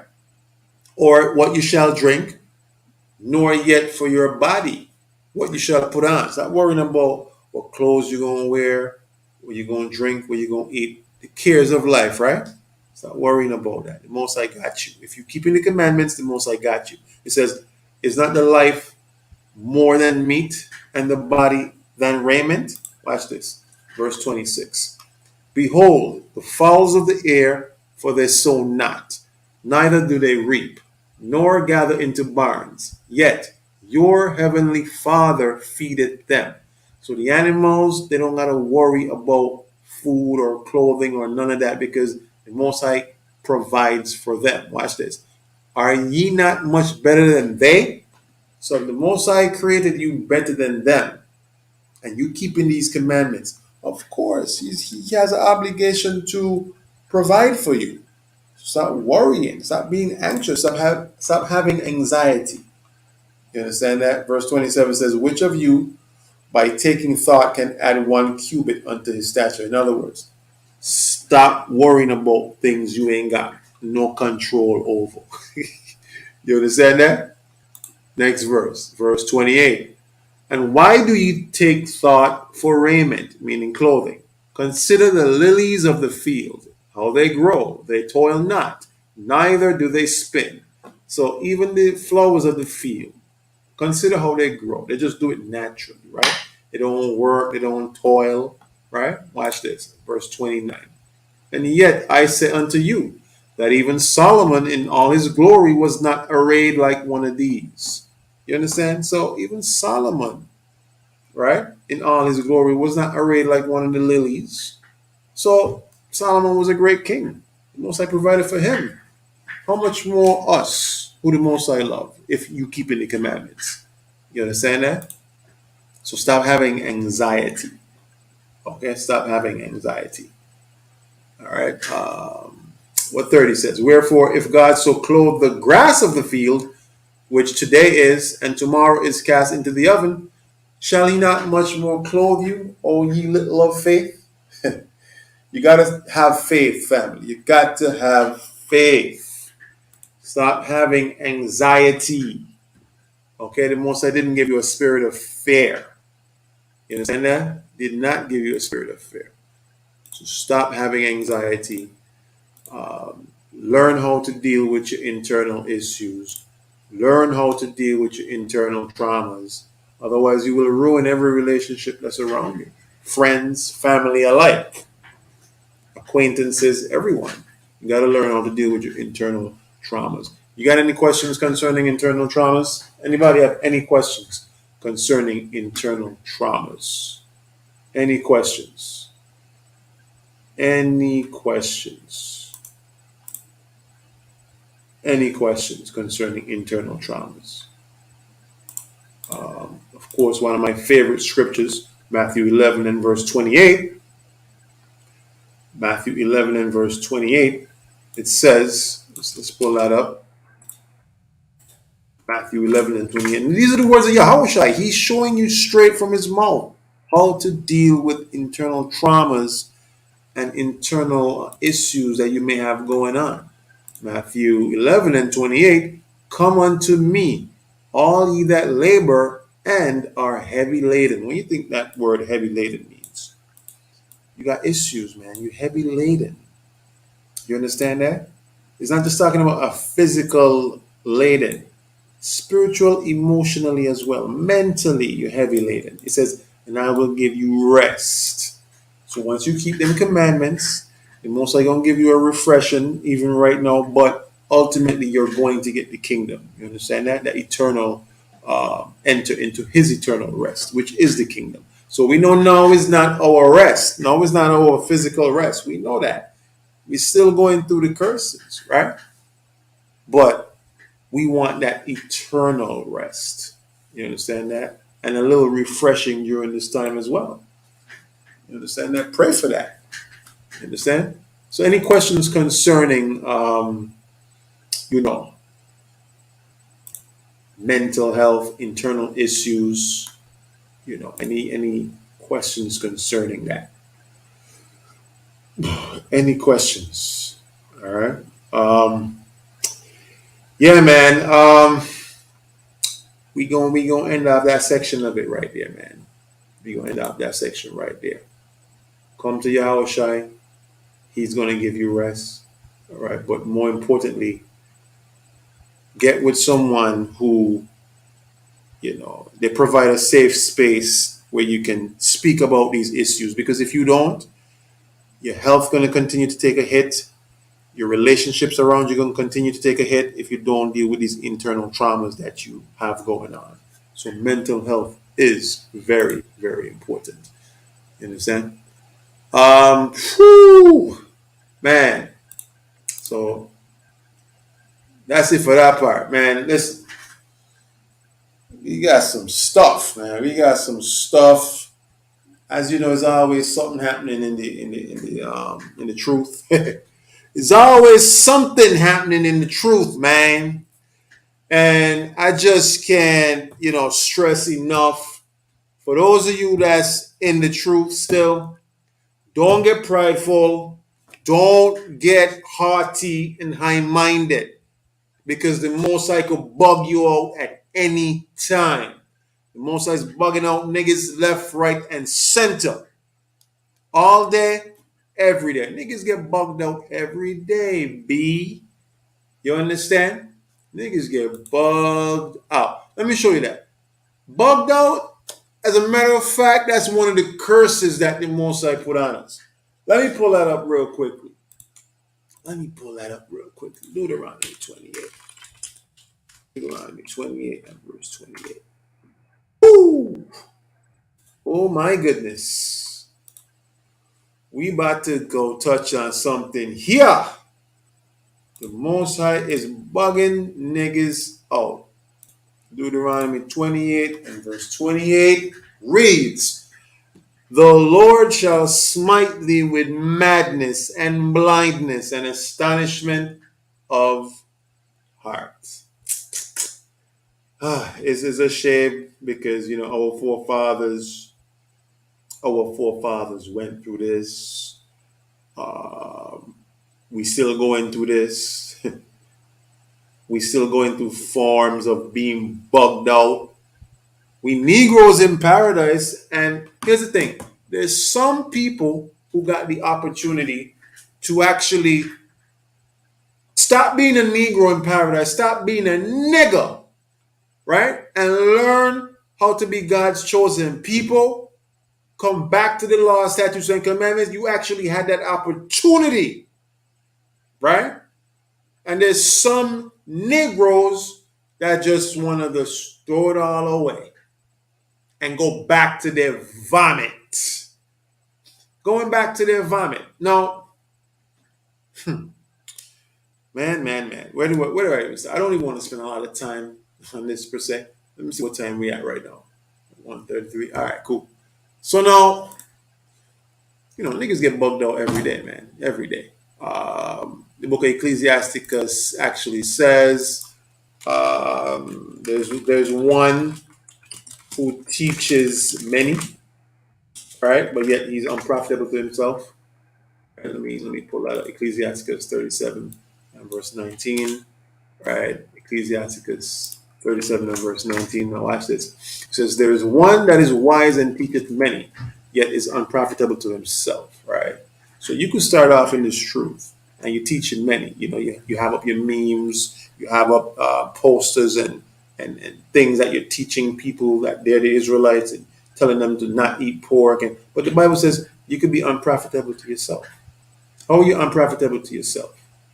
Right? How? By not keeping the commandments. So it doesn't matter how many persons you taught. this truth. If you yourself didn't keep the commandments, you're unprofitable to yourself, and it means that you're not going to get the kingdom.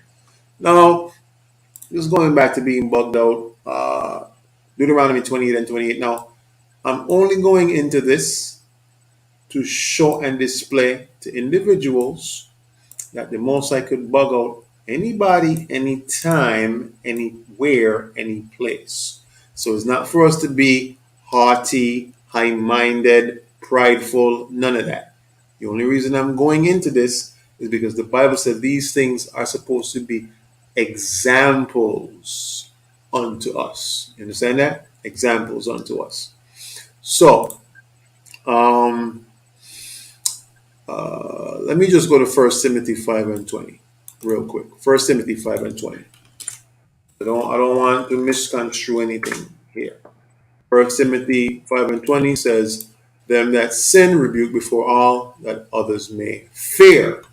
Now, for those of you that may be watching, you're not part of our organization, understand this. We do things according to the book, all right? And when I say according to the book, we do things according to the law, statutes, and commandments to the best of our ability, and we beseech those who are a part of us to do the same. Now, if you ain't doing this, if you're not doing the same, if we're beseeching you, you're not doing it, we're going to talk to you. We're going to speak to you. We're going to have a one-on-one counsel with you, right? And we're going to counsel you behind the scenes as much as we need to until we don't. Again, we're going to counsel you behind the scenes for as many times as we need to until we don't, meaning until it comes time for this part where it says, them that sin rebuke before all, that others may fear. So I want everybody to understand this. Before we rebuke before all, we're going to try and work with you. We're going to work with you behind the scenes. We're going to try and help you to get you reformed, get you to change, get you to right your wrong, get you to correct your error behind the scenes first. But when you blatantly and you adamantly and willfully go against the counsel and you go against, and you're just being rebellious, then we got a 1 Timothy 5 and 20 you. Then we got to rebuke you before all. You understand that? No. Let me just backtrack. There was a young man, okay? There was a young man. He joined our organization maybe in 2019, somewhere there about 2019, yeah, mid 2019. Now this young man, I tried working with him. Really try correcting behind the scenes, knowing very well that he's young, knowing very well that, he has a lot of things because he's young, a lot of obstacles that I really tried working with this young man and really try to, help him to reform himself, help him to see the errors in his ways. And, at first he seemed like he was, taking the counsel that was being given, only to find out that that was just a game. That was just something that he was doing to pull the wool over niggas' eyes, because he thought I was a nigga just like him. The thing is, he never really had respect for leadership like that. He pretended to. Let's put it that way. He pretended to have respect for leadership. He never really did, because if he did, he would have took the counsel, which he never did. He never took the counsel. You understand that? And because of that, the brother, had problems in his marriage. The brother had problems in his own personal life, to the point where now, we've given counsel after counsel after counsel after counsel, so many counsels. And we keep telling y'all, when you don't take counsel, I want this to be used as an example. When you don't take counsel, right? Let me bring this up for y'all. When you don't take counsel, purposes are failed, when it lacks counsel. Proverbs 19 and where is it? Give me a second.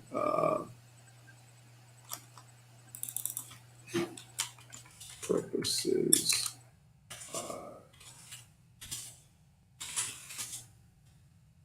Okay, good. Proverbs, where is it? Proverbs 15. Yes, Proverbs 15 and 22. Let me just share this really quickly. Proverbs 15 and verse 22. Let me just share this. Proverbs 15 and 22. Now it says right here, y'all can see this, right? Let me come down. Proverbs 15 and verse, I think people overlook counsel a lot, too much. Like Proverbs 15 and 22 says, without counsel, purposes are disappointed.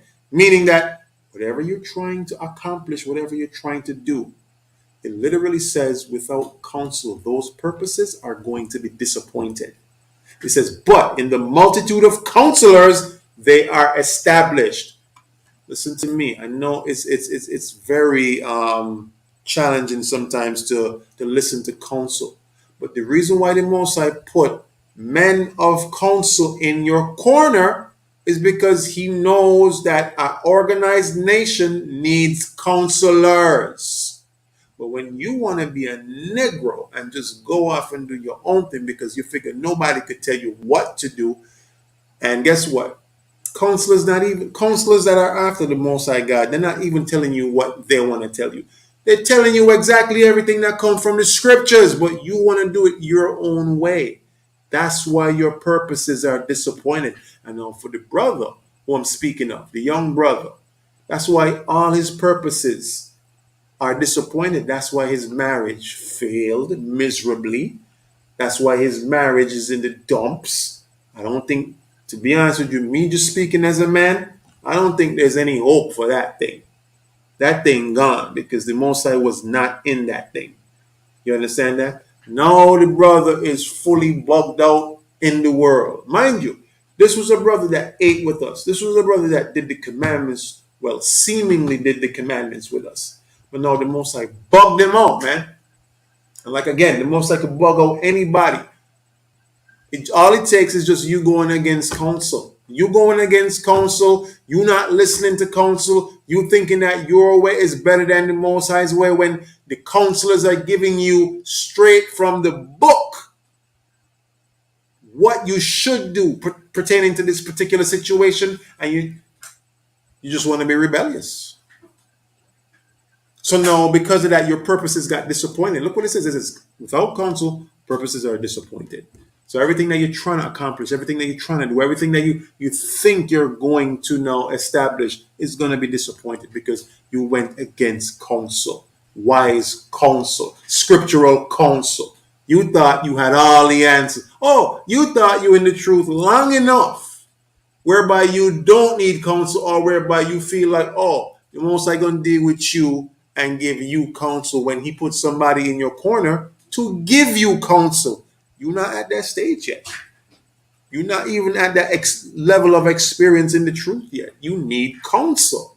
And there's nothing wrong. As a matter of fact, you should be proud to take counsel. I wish in my early years in the truth, I had that. Well, I did. I did have counsel, but I wish I had it on deck 24/7 like some of y'all have it. I didn't have counsel on deck 24/7. I had to wait a day or two for counsel to get back to me. You understand that y'all got that thing free of charge. You got that thing next to you 24/7. Phone call away, WhatsApp away. Y'all got that thing on deck, speed dial. You understand that? I didn't have that. I didn't have what you have.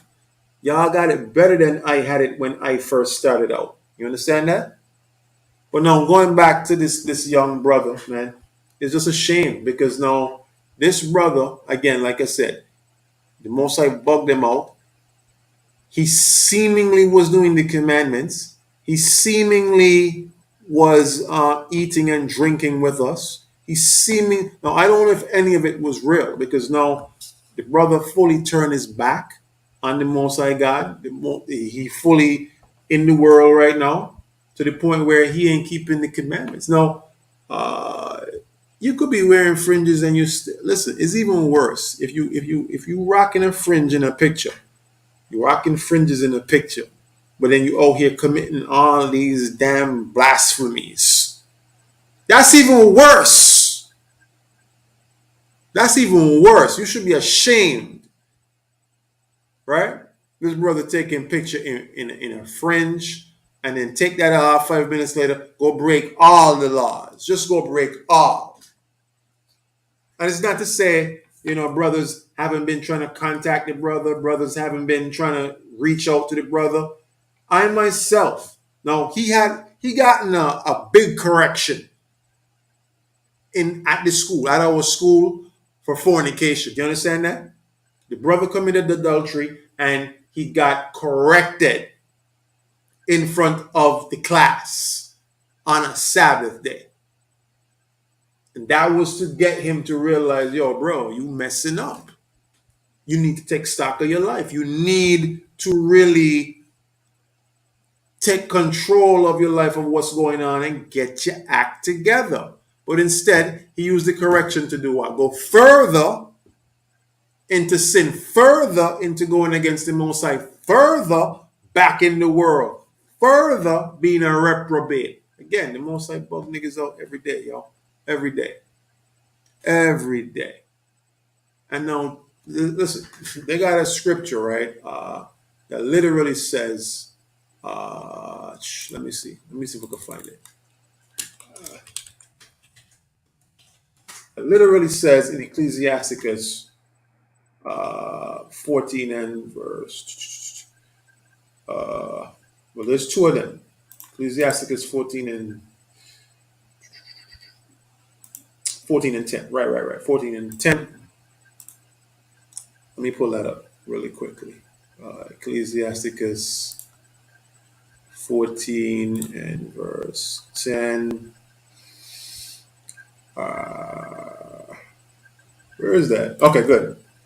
14 and 9, right? Where we at? Ecclesiasticus 14 and verse 9, a covetous man or covetous man is not satisfied with his portion, and the iniquity of the wicked drieth up his soul. So that brother was off into some high levels of sin, committing adultery. He got corrected for it. Instead, you thought he would like get his act together and come back to the commandments, right? He wasn't satisfied with keeping the commandments. He wasn't satisfied with getting his act together and staying in his marriage. He wanted to go outer road, as they say, right? Outer road, out and bad, right? And it says the iniquity of the wicked drieth up his soul. Verse 10. A wicked eye envieth his bread, and he's a niggard at his table. He's a nigger. Because when you come into this truth, you learn how to stop being a nigger in the world. You learn how to stop being a Negro in paradise. But when you go back into doing the same BS, the same crap that you were doing, even worse, back in the world, going back to your vomit, right? Now you're going back to be a nigger, a bugged out nigger who gone back to his vomit, right? You're going back to your vomit. Where is that? Like a dog. It's a dog. Look at this. Proverbs 26 and 11. A dog returneth to his vomit, and so a fool returneth to his folly. I'm going to bring a picture up of this brother, man, because just to show you the high levels of wickedness that this brother dealing with, man. High levels of wickedness, right? Now, this was a brother, like I said, he was eating with us, drinking with us, seemingly keeping the commandments with us. But then, this brother, man, this brother just completely, fully went off, man. Fully went off. Fully back in the world. Now, This was the brother that went on missions with us, telling people to keep the commandments, right? Telling people to keep the commandments and whatnot. You understand? And whoo, what can I say? I'm gonna let the picture speak for itself, man. I'm gonna let the picture speak for itself. Y'all be the judge. Y'all be the judge of this. Let me just y'all be the judge of this, man. You understand? Now, as you can see right here, yeah, I can see this, right? Now, I blocked out his face because I don't want to, put the brother's face on my. I don't want to put the brother's face out there, right? For reasons, right? But as you can see, this is a brother. If you know, you know. For those of you that know, you know. This used to be a brother with us. Now, this brother, as you can see on the left hand side, it's the same person. Now, he's openly and actively displaying this on his social media. So I'm not showing nothing that he ain't already showing. He's showing this to the world. I want y'all to understand that he's showing this to the world. Now, the brother just went and got a fresh tattoo, right?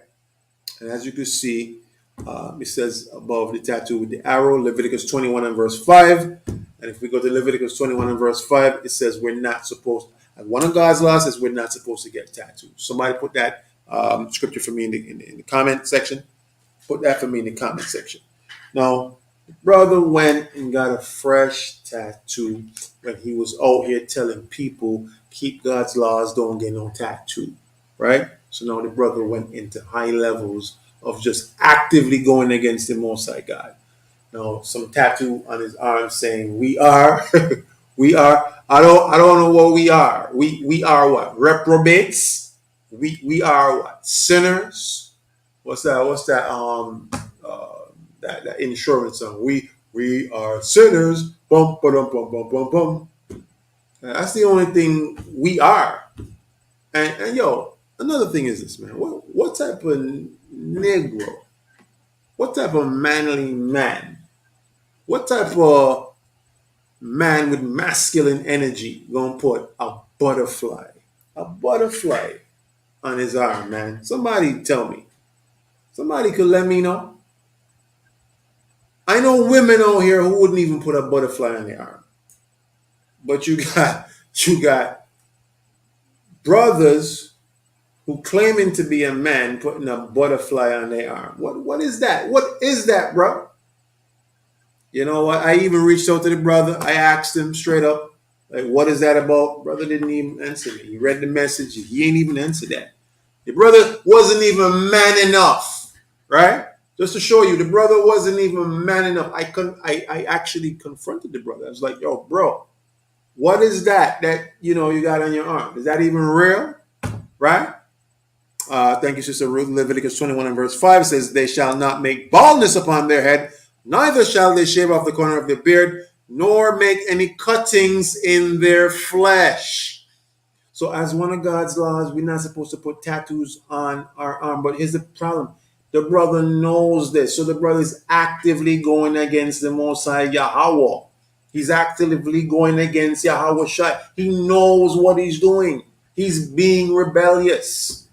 And to be honest with you, man, I mean, I confronted the brother about the thing, and he just didn't, respond, right? And to be frank, to be honest with you, that's something a female would do. You understand what I'm saying? That's like feminine energy. He couldn't even be man enough to say what it was. As a matter of fact, he had enough energy to go and block TOC on Instagram, block TOC on Facebook, right? And block my personal account and block some of the soldiers' personal account. I'm not sure why, right? Because you showing it on Facebook for everybody to see already, bro.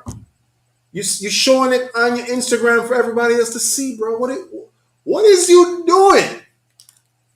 So not only you putting butterflies on your arm, right? You're out here acting like you hard with a butterfly in your arm, talking about we are. Brother, you got to be bugged the hell out of your mind. You have to be. That's the only explanation I could have. You bugged all the way out. But this is what the Most High would do. He would bug you out. Now look at this. No fringes on the right hand picture, right? No fringes, of course. I'm not surprised. I'm gonna be honest with y'all. I'm not surprised because the brother never really wanted to do the commandments in the first place. The brother always had to be forced and forced and forced and forced and forced to keep the law. The brother never really wanted to keep that. Now the brother's sagging his pants again, like you know what I'm saying, like to be honest with you, this whole vibe that the brother giving off, I'm gonna be honest with you. This is my personal opinion. The brother giving off a type of feminine energy and a type of is giving softy feminine energy. That's what it's giving. You understand? And I get that because usually brothers who not manly men and who trying to be a man, they try to overcompensate. And let me tell you, putting a butterfly in your arm is not a way to overcompensate, brother. You understand that? Somebody put the fringes precept in the comments for me. But this brother has gone fully off the wall, off the chain, fully off. You understand that? So what I'm trying to say is like, yo, when a dog goes back to his vomit, this is what you're going to see. We had a class that showed you that when someone becomes a reprobate, they become worse than they were before, even before coming into the truth. Now he wants to do all the things that he felt like the truth kept him restricted from doing. But I'm gonna be honest with you, man. It could very well be this brother just a 2/3, and that he's just headed ultimately to where the Most High is going to carry him, which is to the lake, to destruction, and to be put to death. And he's just fulfilling his destiny. That's literally what it looks like he's doing. He's fulfilling his destiny. And it's just a shame, man, that the Most I got to bring brothers in, maybe use them for a season, bug them out. Now, let us be a message to all you other brothers out there and soldiers. The Most I could use you and then refuse you when you finish. You better pray to the Most High God that after a while, he don't bug you out the same way because he could do it to anybody. You understand that? So again, we gave counsel after counsel after counsel. I don't want y'all to feel like, oh, Cap just putting this on black. Nah, listen, we've been dealing with this brother since 2019. He never had respect for leadership. He never had respect for nothing or no one. He fronted and pretended to have respect, but it was all a game. It was all a game because, as you could see in the picture, this is what was lying underneath it all, just wanting to just rebel. You understand? So we gave counsel after counsel, to which he took none of it. You understand that? And we Galatians 6:1 him many times. We restored him in meekness. Let me pull that up. Galatians 6 and verse 1. Galatians 6. Bugged out season is here, man. Wow. Bugged out season is here. We Galatians 6:1, the brother, man. Galatians chapter 6 and verse 1. Now, can see this? It says, Galatians 6 and verse 1. Brethren, if a man be overtaken in a fault, which he was overtaken in many faults, but again, we work with the brother because we know he was young, he's still learning. So behind the scenes, we would just be working with him to correct him, to correct him, to correct him. You understand that? Many times. Many. So much times, I'm pretty sure even he himself forgot how many times I will be losing sleep just to, counsel the brother. Would be there for him and his wife. Endless of times. Now the brother got us to be like enemies when he the one that effed up. He the one that threw it all away. He the one that wanted to go into the world. He the one that committed adultery. He the one that committed all the offenses. He the one. But the brother out here acting like we the one. He out here acting like We the bad guy. He out here acting like we did something to him. When brother, you the one that did all of this. You understand? Galatians 6:1. If a man be overtaken in a fault, ye which are spiritual, restore such a one in the spirit of meekness, which we did. We tried endless times restoring the brother in meekness, whether it's phone calls, meeting up with the brother in person, just to restore him in what? In meekness. Tried so many avenues. But then we noticed a trend. The brother just kept getting more disrespectful, more disrespectful. He don't know how to deal with authority. He don't know how to deal with leadership. And he just getting more disrespectful and disrespectful. This is an issue whereby I truly believe, brothers and sisters, that the brother, right, the brother has some form of mental illness, mental trauma, something mental going on. And that's why we just say, like, yo, mental health matters. It matters. I don't even think the brother himself. No, I tried. Illustrating to him that it could be, things that happened before in his past traumatically that contributes to why he is the way he is. But I don't, he never took the counsel. He's void of understanding. The scriptures say, wisdom shall not enter into a malicious soul. The brother got a malicious soul, straight up and down. The brother has a malicious soul. And, persons could actually attest to that. I'm not the only one who could attest to that. Other persons who in the organization, they can all attest to that. You understand that? So again, we gave counsel after counsel, but now this is what the brother out here doing. The brother out here putting "We Are" butterfly tattoos on his arm. No, it's evident that the Most High did this to him, that Most High bugged him out. No, he out here putting a damn butterfly tattoo on his arm, talking about "We are." We are what? We are damn insane. We're crazy. We're bugged out. We're sinners. We're reprobates. What are you? That's what I'm trying to figure out. What are you? But again, Deuteronomy 28 and 28, it says, the Most High will strike you with madness. And that's what it is right now. The Most High is striking you with madness. And let me tell you something, brother. If you don't repent and if you don't come back to these commandments fast, the Most High can just blot you out completely. You're walking on thin ice right now, brother. Listen to me, brother. If you're listening to this right now, if somebody send you this link, you better listen up closely.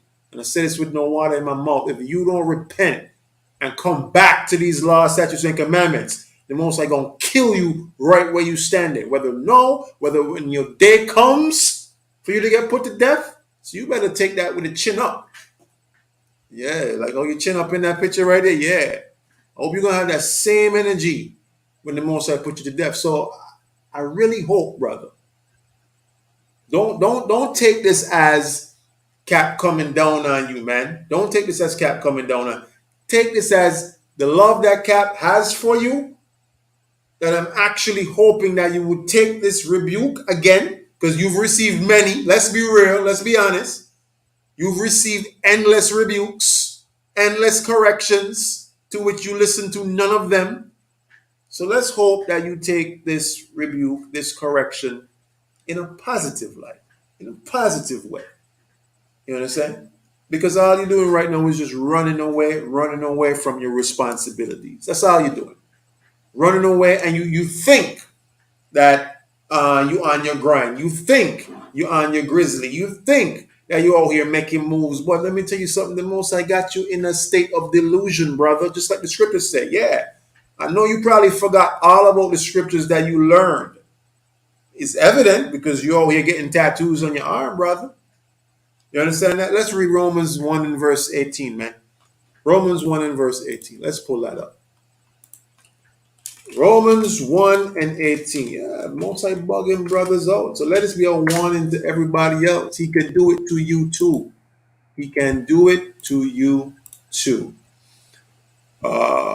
Romans chapter 1, let me pull that up.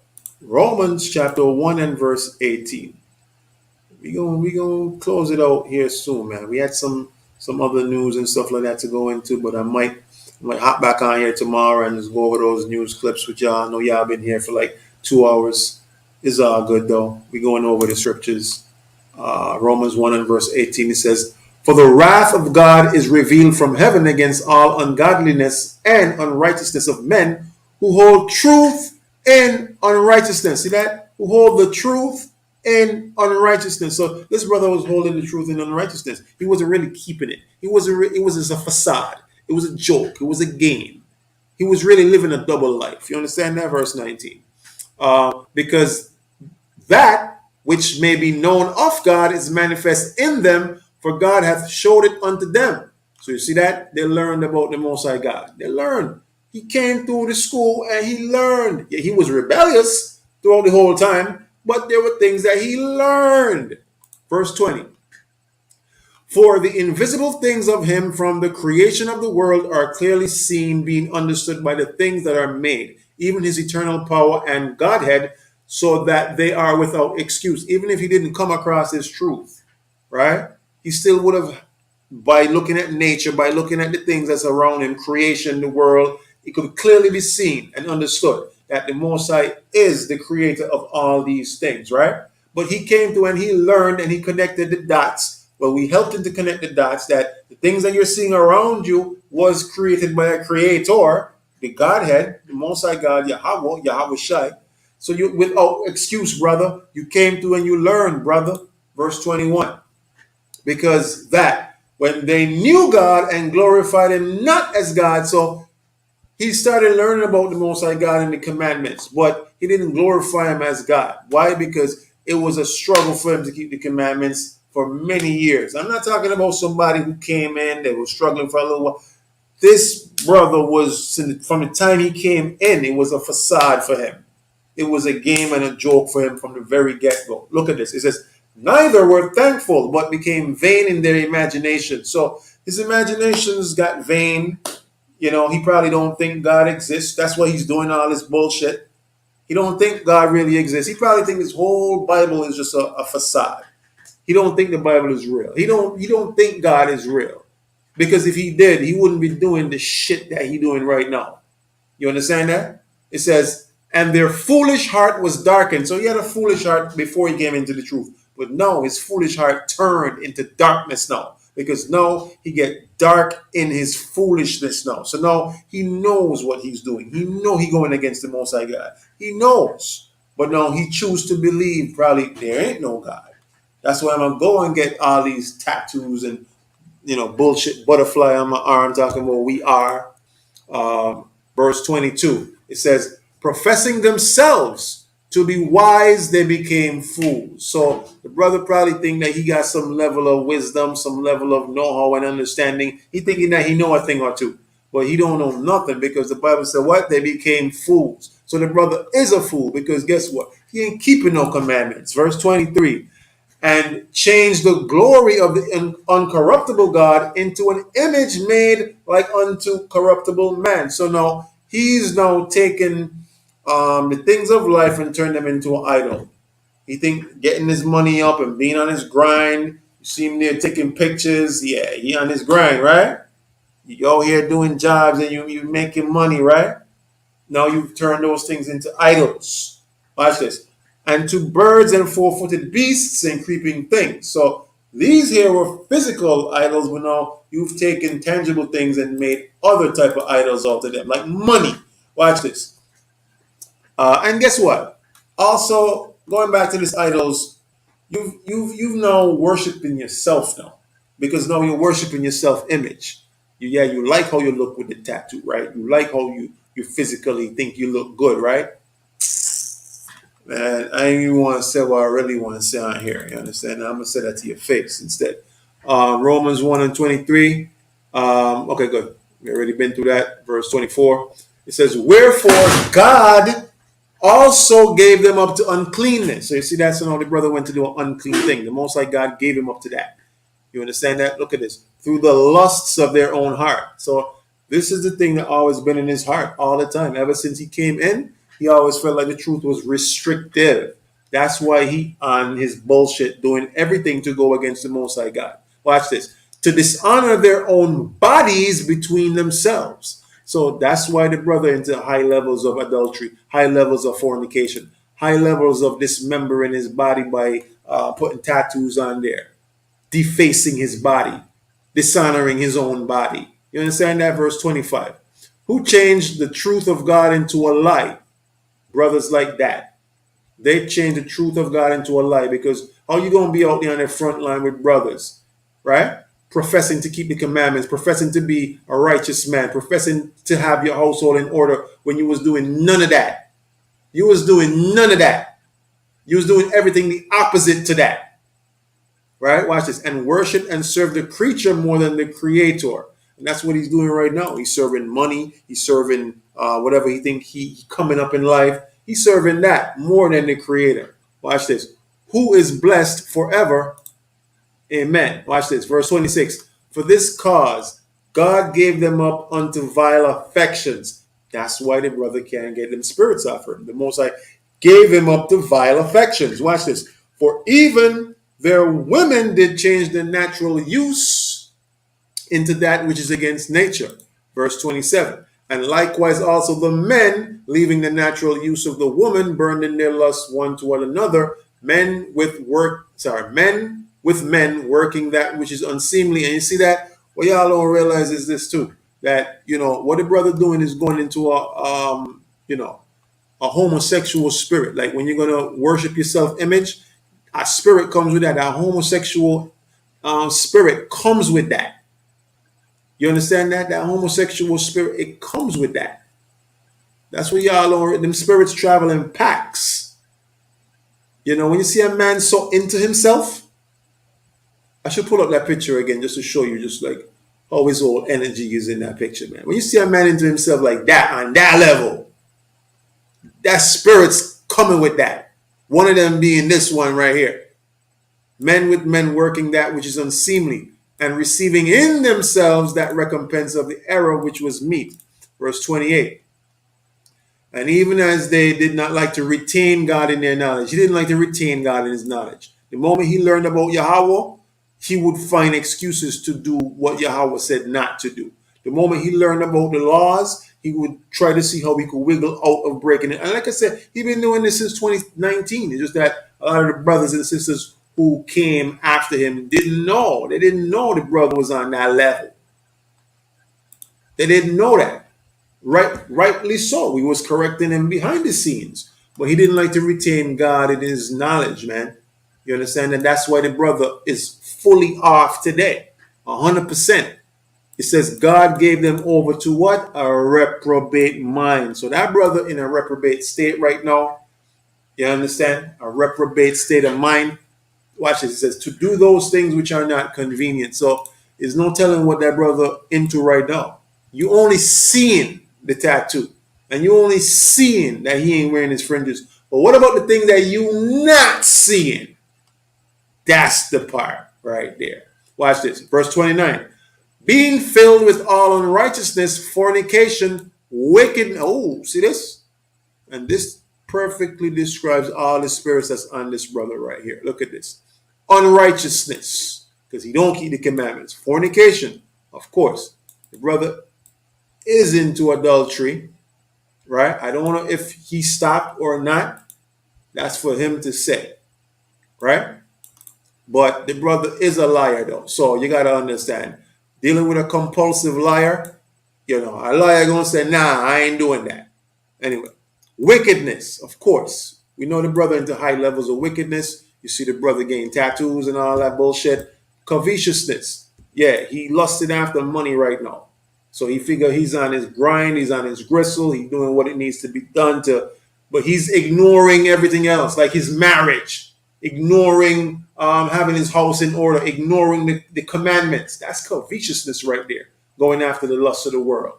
You all here talking about you never seek acceptance from nobody. Brother, who you need to seek acceptance from is the Most High God, because you all here breaking all his commandments. Look at this, maliciousness, He has a malicious spirit on him whereby he always ready to fly off the handle. He always ready to let somebody have it.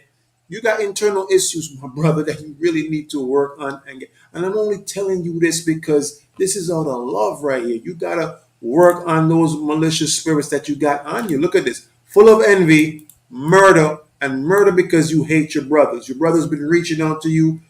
You just ain't, you had no response.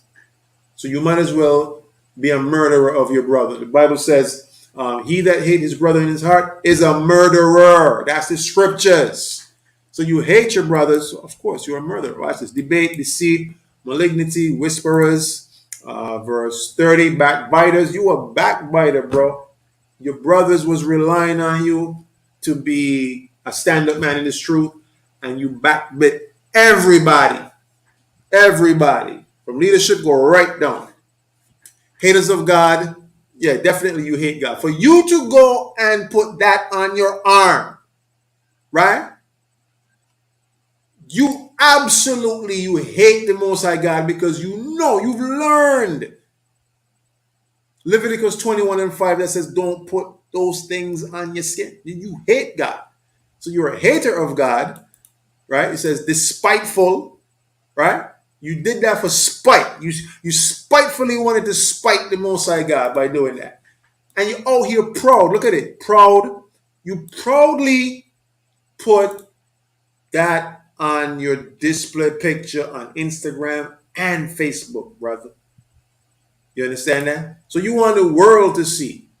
Look at this. Boasters, inventors of evil things, disobedient to parents. Verse 31. Without understanding. You ain't understand nothing about the scriptures. You have zero understanding, bro. You never could understand this. Ever since you came in 2019, that's the one thing that you just couldn't get. You just couldn't understand the scriptures. You just had zero understanding. We tried to, make you somewhat understand, but hey, you just couldn't. You were void of understanding. You understand that? You don't know how to do no breakdowns. Literally, like since you came in 2019 till now, you literally can't do any breakdowns in this truth. None. Zero. And that's proof, brother, that you don't have any understanding. Because you're a reprobate. That's why. It says covenant breakers. Yeah, you break the Most High covenant. And you break the covenant with your brothers as well. Watch this. Without natural affection, because you really don't know true brotherhood. And then you the type of brother that's talking about, oh, you got love. At the end of the day, you got love and sincerity in your heart. Where? Where, nigga? Where? You? You got love and sincerity in your heart? Where? After all those actions you just perpetrated against Yahweh Shai, your brothers, even yourself, your wife. You couldn't even be a man to your wife. But you out here talking about at the end of the day, you got love and sincerity in your heart? Where, nigga? It says implacable and unmerciful. Where are we at? Verse 32. Who knowing the judgment of God. Now, this brother here, he know the judgment of God. He knows. Don't let him fool you. All that bullshit he doing right now, he knows the judgment of God. Watch this. They that which commit such things are worthy of death. So he know more than likely the Most High is going to put him to death pretty soon. Or the Most High might just make him suffer. Make him suffer and make him live through the torture. Watch this. Not only to do the same, but have pleasure in them that do them. You understand? So, where we at? That's it. That's it on that. That is it on that. All right? So, the scriptures say avoid brothers like that. Have nothing to do with brothers like that. That's what the scriptures say. Let me bring that up real quick too before we close out. Give me John. Before I get that, give me John 10 and 25. John 10 and 25. What does that say? John 10 and 25. Nah, I don't want that. I don't want that. I don't want that. Give me John 10 and 26. No. John 10 and 26. John 10 and 26, real quick. All right. John 10 and 26. But ye believe not, because you don't believe the scriptures. You don't believe in Yahweh. You don't believe in Yahweh Shai. Because ye are not of my sheep, as I said unto you. So you not one of Yahweh Shai's own. You not one of Yahweh's own because of the bullshit that you're perpetrating right now. You actively going against the Most High God, then guess what? We have nothing to do with you, brother. Nothing at all. Nothing at all. The scriptures say avoid niggas like you.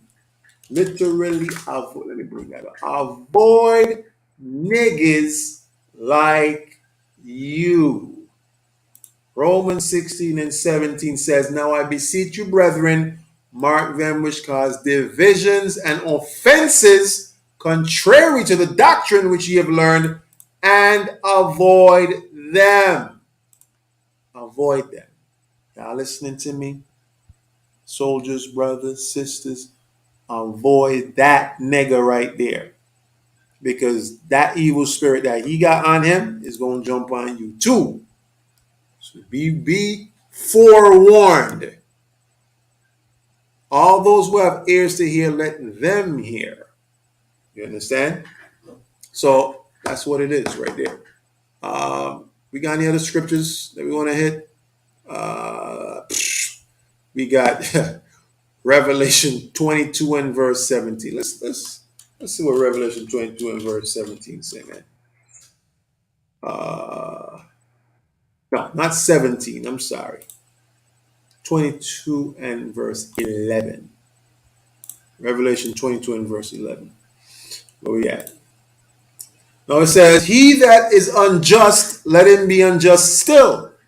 And he which is filthy, let him be filthy still. So leave that nigga in his filth. Leave that nigga in his unjustness still. Just leave that nigga completely. Leave him alone. You understand that? And rightly so. He already done blocked y'all. Y'all TOC members, he already done blocked y'all anyway. So leave that nigga alone, man. Leave him alone. He done already blocked most of y'all, if not all.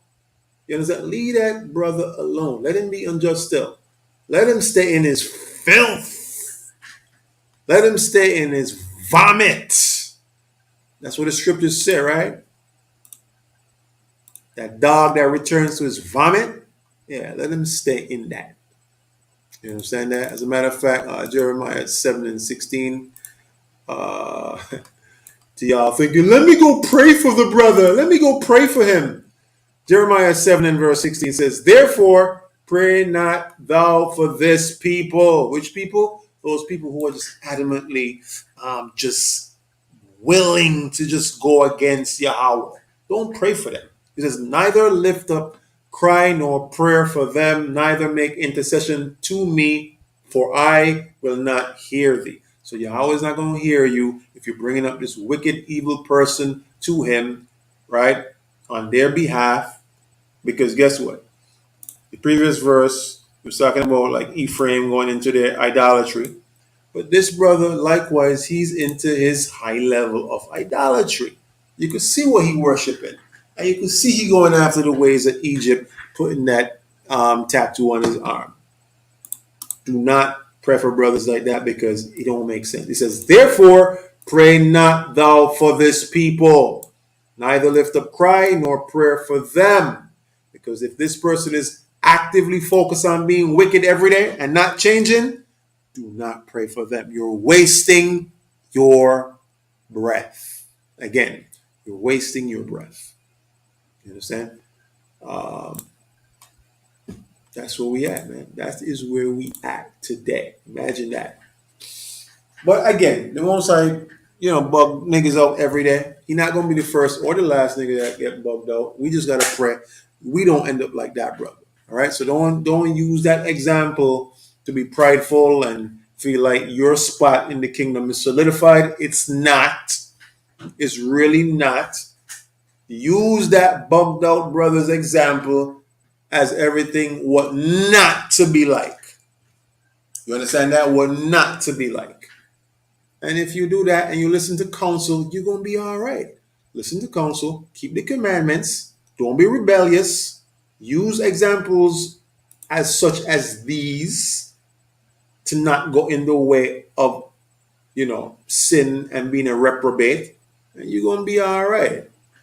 You're going to go through your struggles, yes, but if you come back to these commandments each and every time, you're going to be all right. Who's not going to be all right is those ones who are continuing to just rebel against the Most High God. You understand that? Really quickly, before we close out, just want to show you something real quick, real quick. What we got here? We gonna wrap up. We gonna wrap up just now. I just wanted to show you something that Mr. West had said. For those of you who are not familiar, all right. For those of you who are not familiar,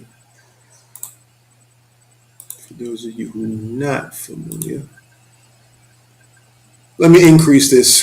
Now, how many of y'all familiar with the fact that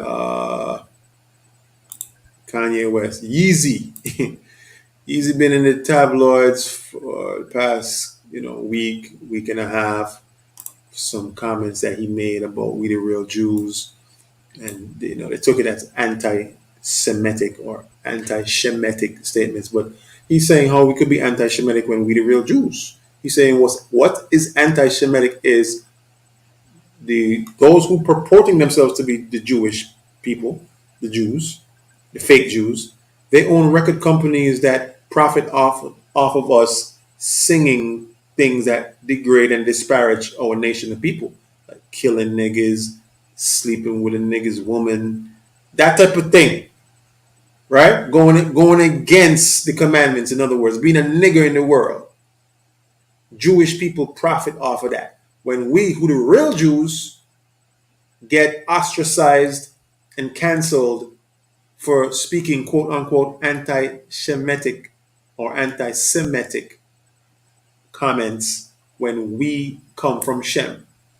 We descend from Shem. So how could we be saying anti-Semitic comments when we come from Shem? You understand that? So let me just share really quickly what Kanye said so you could be up to speed with that.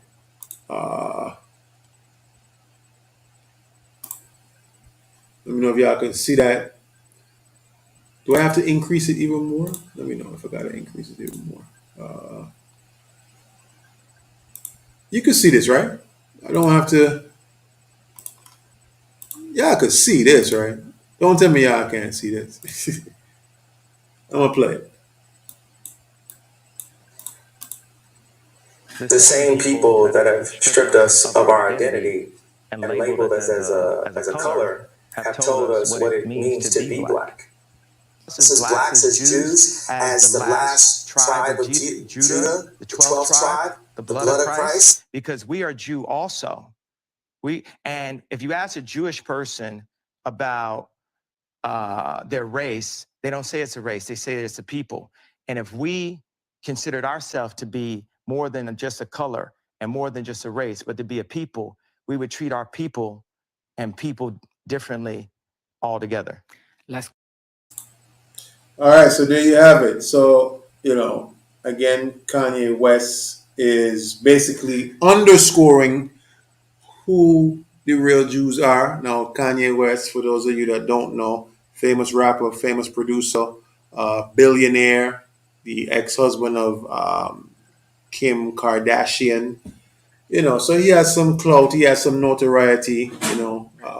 He be hanging around with persons like Elon Musk and Donald Trump and those people, those Edomites. But there's a method to his madness. He says some very outlandish things at times, but then if you really analyze what Kanye says, there's a lot of truth to what Kanye says. Now, this is one of them. He says, we are the real Jews. You understand that? So as you can see from the title, it says Kanye is letting black people know they're the Israelites. All right. So they want to call Kanye West crazy, and they want to say he's out of his mind and he's just going on wild rants, when in truth and in fact, he's speaking the truth. 12 tribes of Israel. No, he says it like 12 tribes of Judah, but it's really 12 tribes of Israel.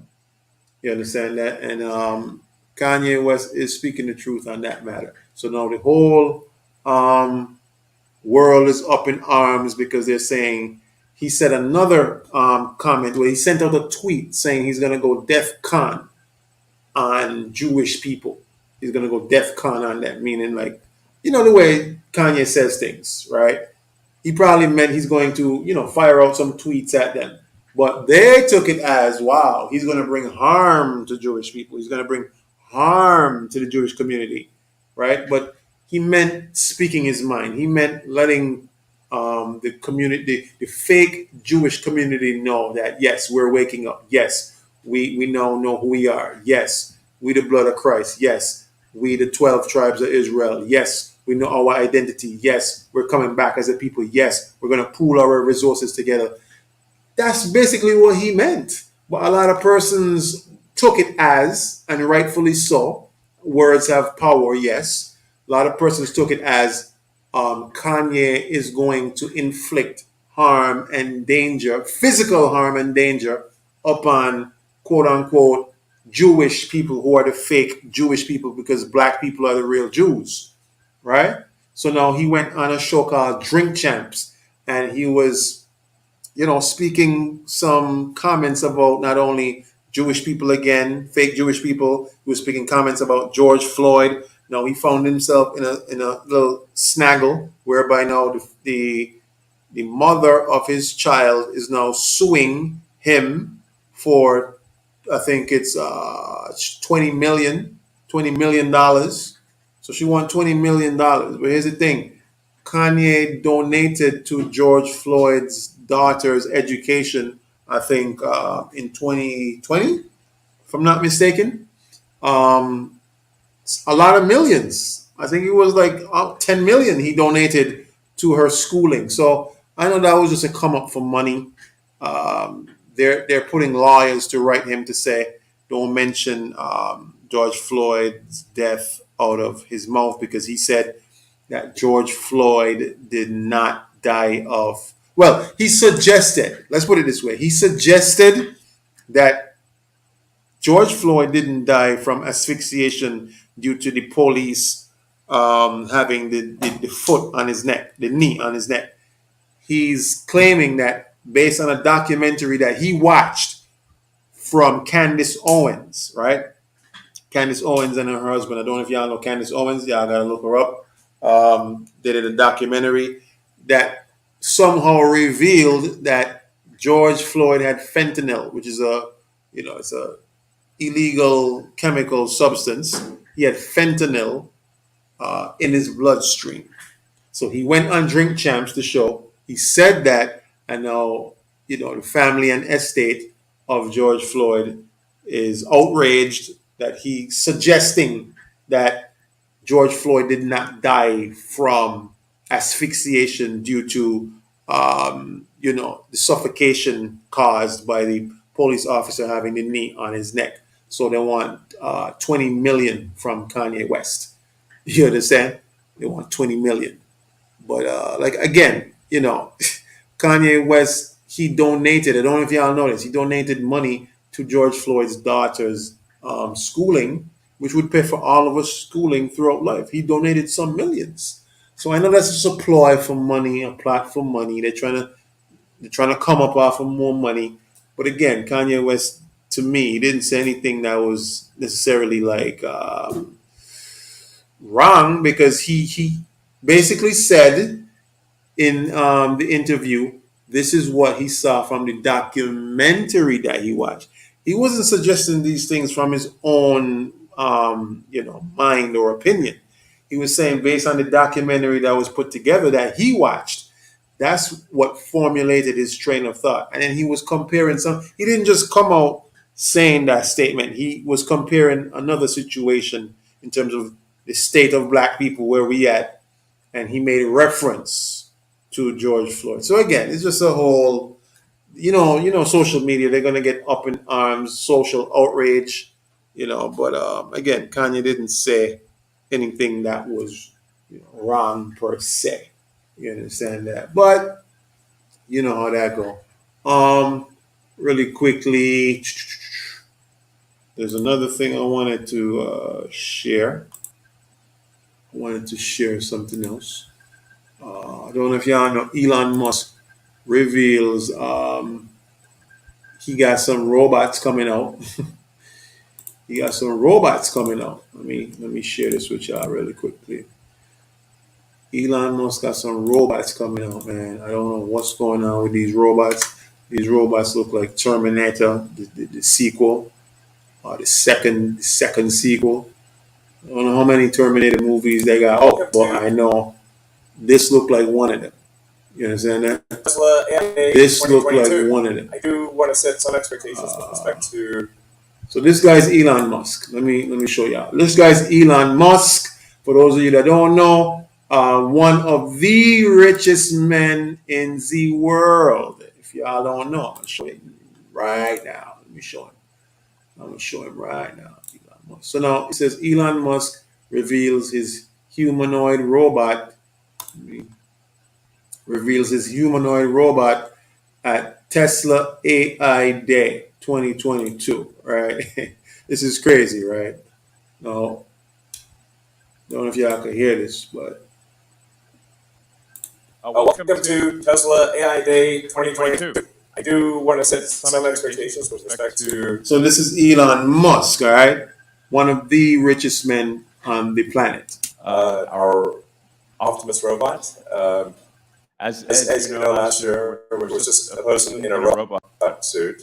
But now come a long way, and it's, I think, compared to that, it's going to be very impressive. So should we bring out All right, so let's just fast forward it to where the robots come out. the bot? Before we do that, we have one little bonus tip.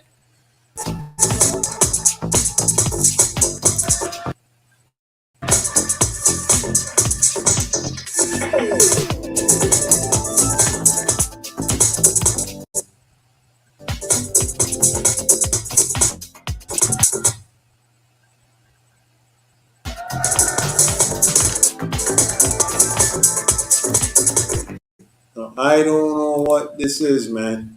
I don't. Somebody could tell me what is this? Because if this is what we're going into, I don't want no parts of this. You understand? Somebody tell me what is this, man. If this is where we headed, like yo, Yahushua need to come back. No, like yo, Yahushua, where you at? Like, look what they got going on down here. You need to reach soon.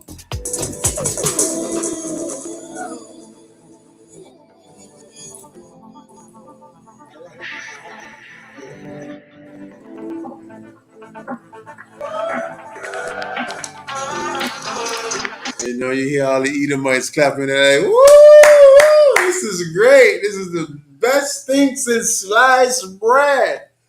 Yo, man, when these things like malfunction and then they turn on all humanity, yo, man, y'all gonna say, yo, Cap was right. Cap was right. They should have never did this.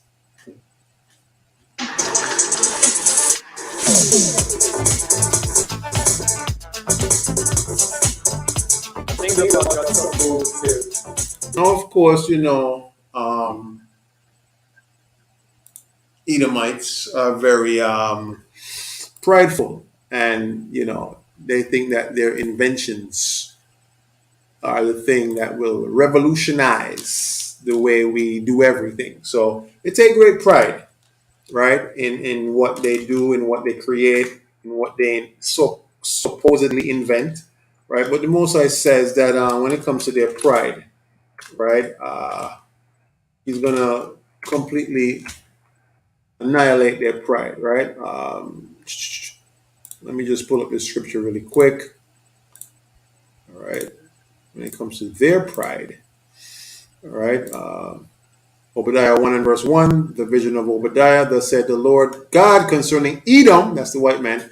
We have heard a rumor from the Lord and an ambassador is sent among the heathen. Arise ye and let us rise up against her in battle. Verse 2, behold, I have made thee small among the heathen, thou art greatly despised. So understand this, everybody hate themselves, the white man. Why? Because you can see they're the ones that contribute to everything that's wrong in the world. You understand that? Watch this. First, they're making inventions like that for what I don't know. Anyway, verse 3, the pride of thine heart, I want to focus on this, the pride of thine heart hath deceived thee. Thou that dwellest in the clefts of the rock, because the Edomites originally dwelt in the, in Mount Seir, in the clefts of the rock. They were the original cavemen whose habitation is high. That's why they love skyscrapers today, because back then when they dwelt in Mount Seir and those high habitations in the clefts of the rock, they still carry on that tradition today. Watch this. That saith in his heart, who shall bring me down to the ground? So Esau has this pride in his heart that all these inventions like robots and all these technological advances, no one going to be able to stop him on this journey that he's on to revolutionize life and the way we communicate with technology. He's thinking, who's going to stop me? Who's going to bring me down to the ground? This is what a white man is thinking. He don't realize that the Most High himself is going to bring him down. Verse 4, it says, thou shalt exalt thyself as the eagle, and though thou set thy nest among the stars, and that's talking about how they love doing things like technological advances, going into space, setting their nest among the stars. It says, thence will I bring thee down, said the Lord. So the more and more they go on with this technological advancements that they're doing, their pride, that's the thing that's going to bring them down. It says, the Most High says, then will I bring thee down. You understand that? So the more they doing stuff like what you saw with the robots, is the more it's coming closer to when Yahweh brings them down. You understand? So that's what's going on with those robots that Elon Musk had just revealed late last month. Really quickly, this is crazy here. I'm not gonna play the video, but there is a video. If you want to know where you could find the video, you could just look at the link. All right, look at the link. You'll be able to see the video. All right, let me see. But I'm gonna just read the headline so y'all could know what the hell they doing in California, man. All right, so y'all could be up to speed with what they're doing in Cali. Cali, what's wrong with y'all, man? Oh, I had it open already? Oh, shoot. I didn't even realize I had it open. All right, watch this.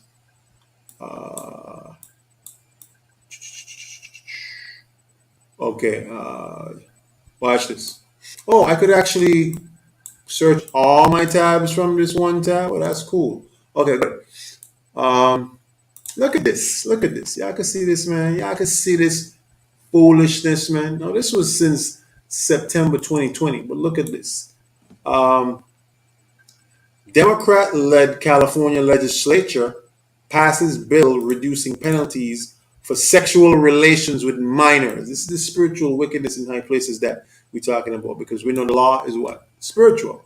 So the spiritual wickedness would be things that are against the law, and people in high places like the California legislation passes, the bill passes, passing bills that are reducing penalties for sexual relations with minors. What kind of foolery is that? I'm not going to play the video. Y'all could check the video out yourself. Let me put the link in the chat for yourselves so that you could go to the link for yourself. This is the link right here, where you could go into the video for yourself and play the video for yourself. I'm not going to play the video, all right, just for the interest of time. But they said a California bill that could lower penalties for sexual relations with minors is heading to a governor's desk. What? These people crazy, yo.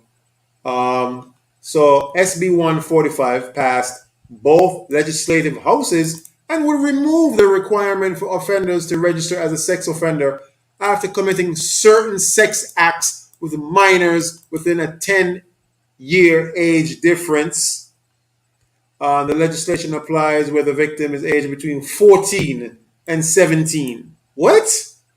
It also tries to remove the existing registration requirement for having oral and anal. Uh, Phew, man. Shh. So SB 145, it's on its way to the governor's desk. If signed into a law, but see how they could just change laws if they want? They could just change the law. You can't change the Most High's laws, man. A 24-year-old, oops, sorry, just press, good. A 24-year-old could have sexual relations with a 15-year-old without being required to register as a sex offender? Anyway, listen to me, family. You see what's happening with the spiritual wickedness in high places, right? It is sickening. And again, the link is in the comment section if you want to click on it and watch the video for yourself tomorrow. Share it with your family members. You might have family members that live in Cali. You might want to warn them if they got children. Listen, they got sexual predators out there right now that's lurking, that's trying to get away from being a sexual offender by trying to go after your child. You understand that? Go after your daughter, your 15-year-old or 14-year-old daughter. That's crazy. That's spiritual wickedness in high places right there. So spiritual wickedness in high places is not just talking about wizards and warlocks and people doing seances. Because remember, the law is what? Spiritual. Let me bring up that scripture real quick. The law is spiritual. The law is spiritual. All right. That's Romans chapter 7 and verse 14. Let me bring that up for you really quickly. Romans 7 and verse 14 says what? Look at right here. Boom. It says, for we know that the law is spiritual. So anything that's against the law is what? Carnal. Anything that's against the law is what? Wickedness, right? So spiritual wickedness in high places, get that in Ephesians, spiritual wickedness in high places. Watch this. Ephesians 6 and verse 12 says, for we wrestle not against flesh and blood, but against principalities, against powers, against rulers of the darkness of this world, against spiritual wickedness. So spiritual wickedness, right, are the things that are set up to go against the Most High's laws. But here's the thing, once they put those laws into effect, who you going to fight? You can't fight a person that's going to change that. There's no person that you could fight. There's no person that you could kill, fight, shoot, stab, maim, injure. Because listen, how they do their spiritual wickedness is they change laws. You could stab a law. You could fight a law. You could fight something that's put in stone, in their stone. It's not written in the Most High stone. You can't fight something that they put into legislation. Who you gonna fight? Who you gonna kill? Who you gonna tear down? Even if you kill like the lawyers that put that into place, it's still on their books. You gonna stab up the book? You're gonna burn their books on fire? It's still gonna be in effect. That's a spiritual wickedness in high places because they have high positions. And the high positions, even if somebody who gets fired or they die, somebody else going to assume the position. If they get fired or they die, somebody else going to assume the position because it's written on the books. They're just following the protocol. They're just following the mandate that's been set. You understand? They're just working a job that has been set for them in that position, in that post. That's the spiritual wickedness in high places. You understand that? So there's not flesh and blood that you're wrestling against when it comes to that. You got to literally, use spiritual means to come against those things. You got to teach and empower the 1/3 to not take part in that. That's how you fight against that. You understand that? You're fighting against principalities. How do you fight against principalities? You got to empower your people to keep the laws. That's real power. Our power is Yahweh. And when we keep Yahweh's laws, that's real power. That's how you come against the things that are not flesh and blood that are set up in high places. Y'all get that? I hope y'all getting that. I hope y'all getting that. All praises. So now, that's that. That's crazy, by the way. One last thing, family. One last thing. One last thing before we out of here. Before we out of here, um, let's say when it comes to the next pandemic, believe it or not, it says it's going to be caused by glaciers. I know it sounds crazy. I know it sounds ridiculous, but it's going to be caused by glaciers. Let me let me show you how. It's caused by melting glaciers. Look at this. All right, good. It says infectious diseases. Now, this is coming from theguardian.com. All right, theguardian.com. Now, it says,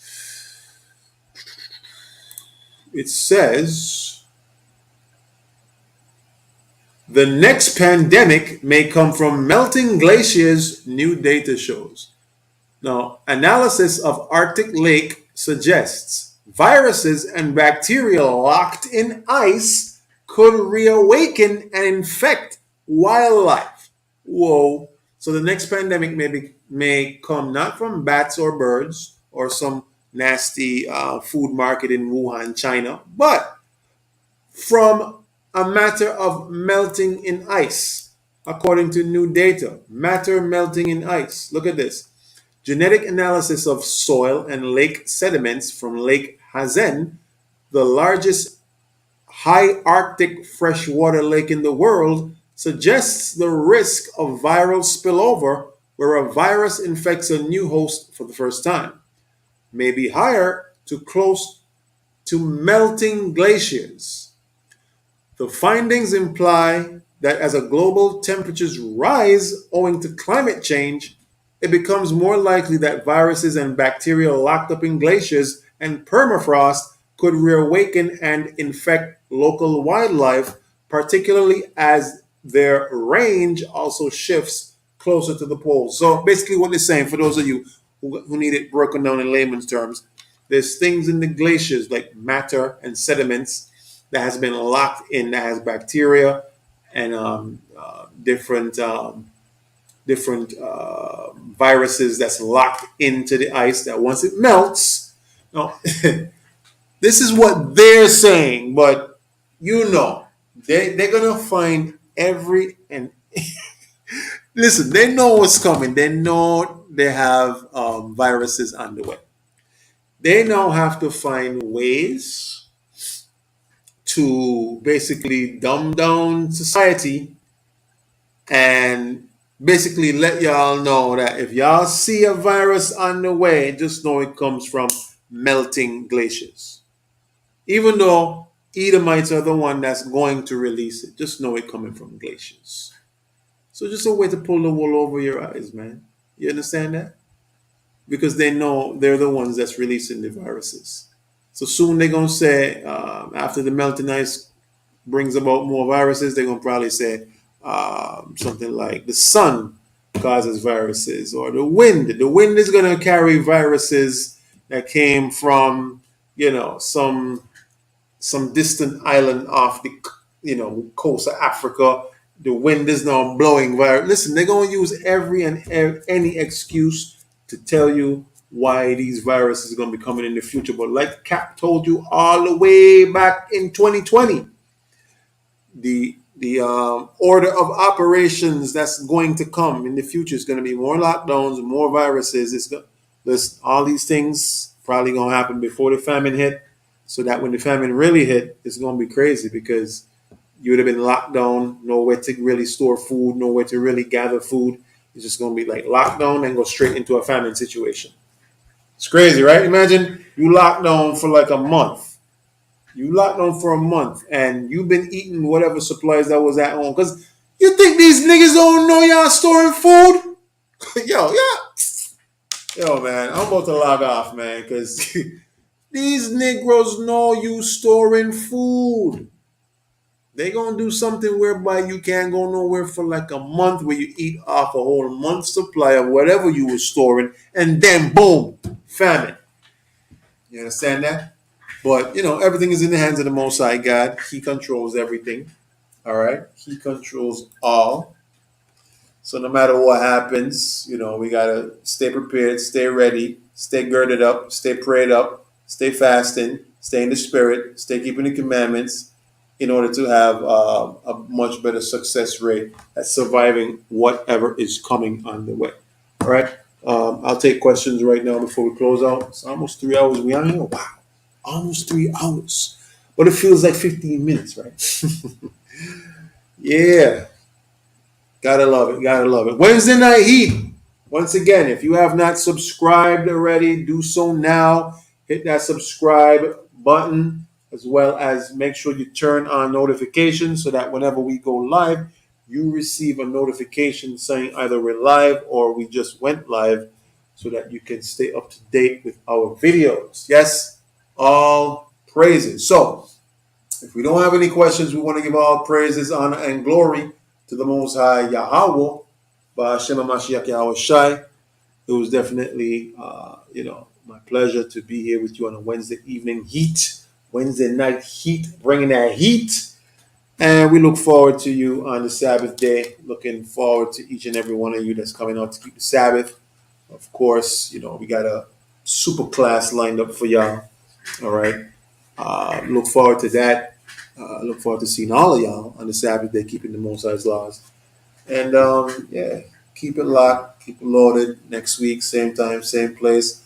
Wednesday evening, 8:15 p.m.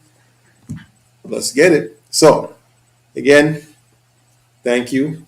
I want to say shalom to each and every one of you out there. It was a pleasure.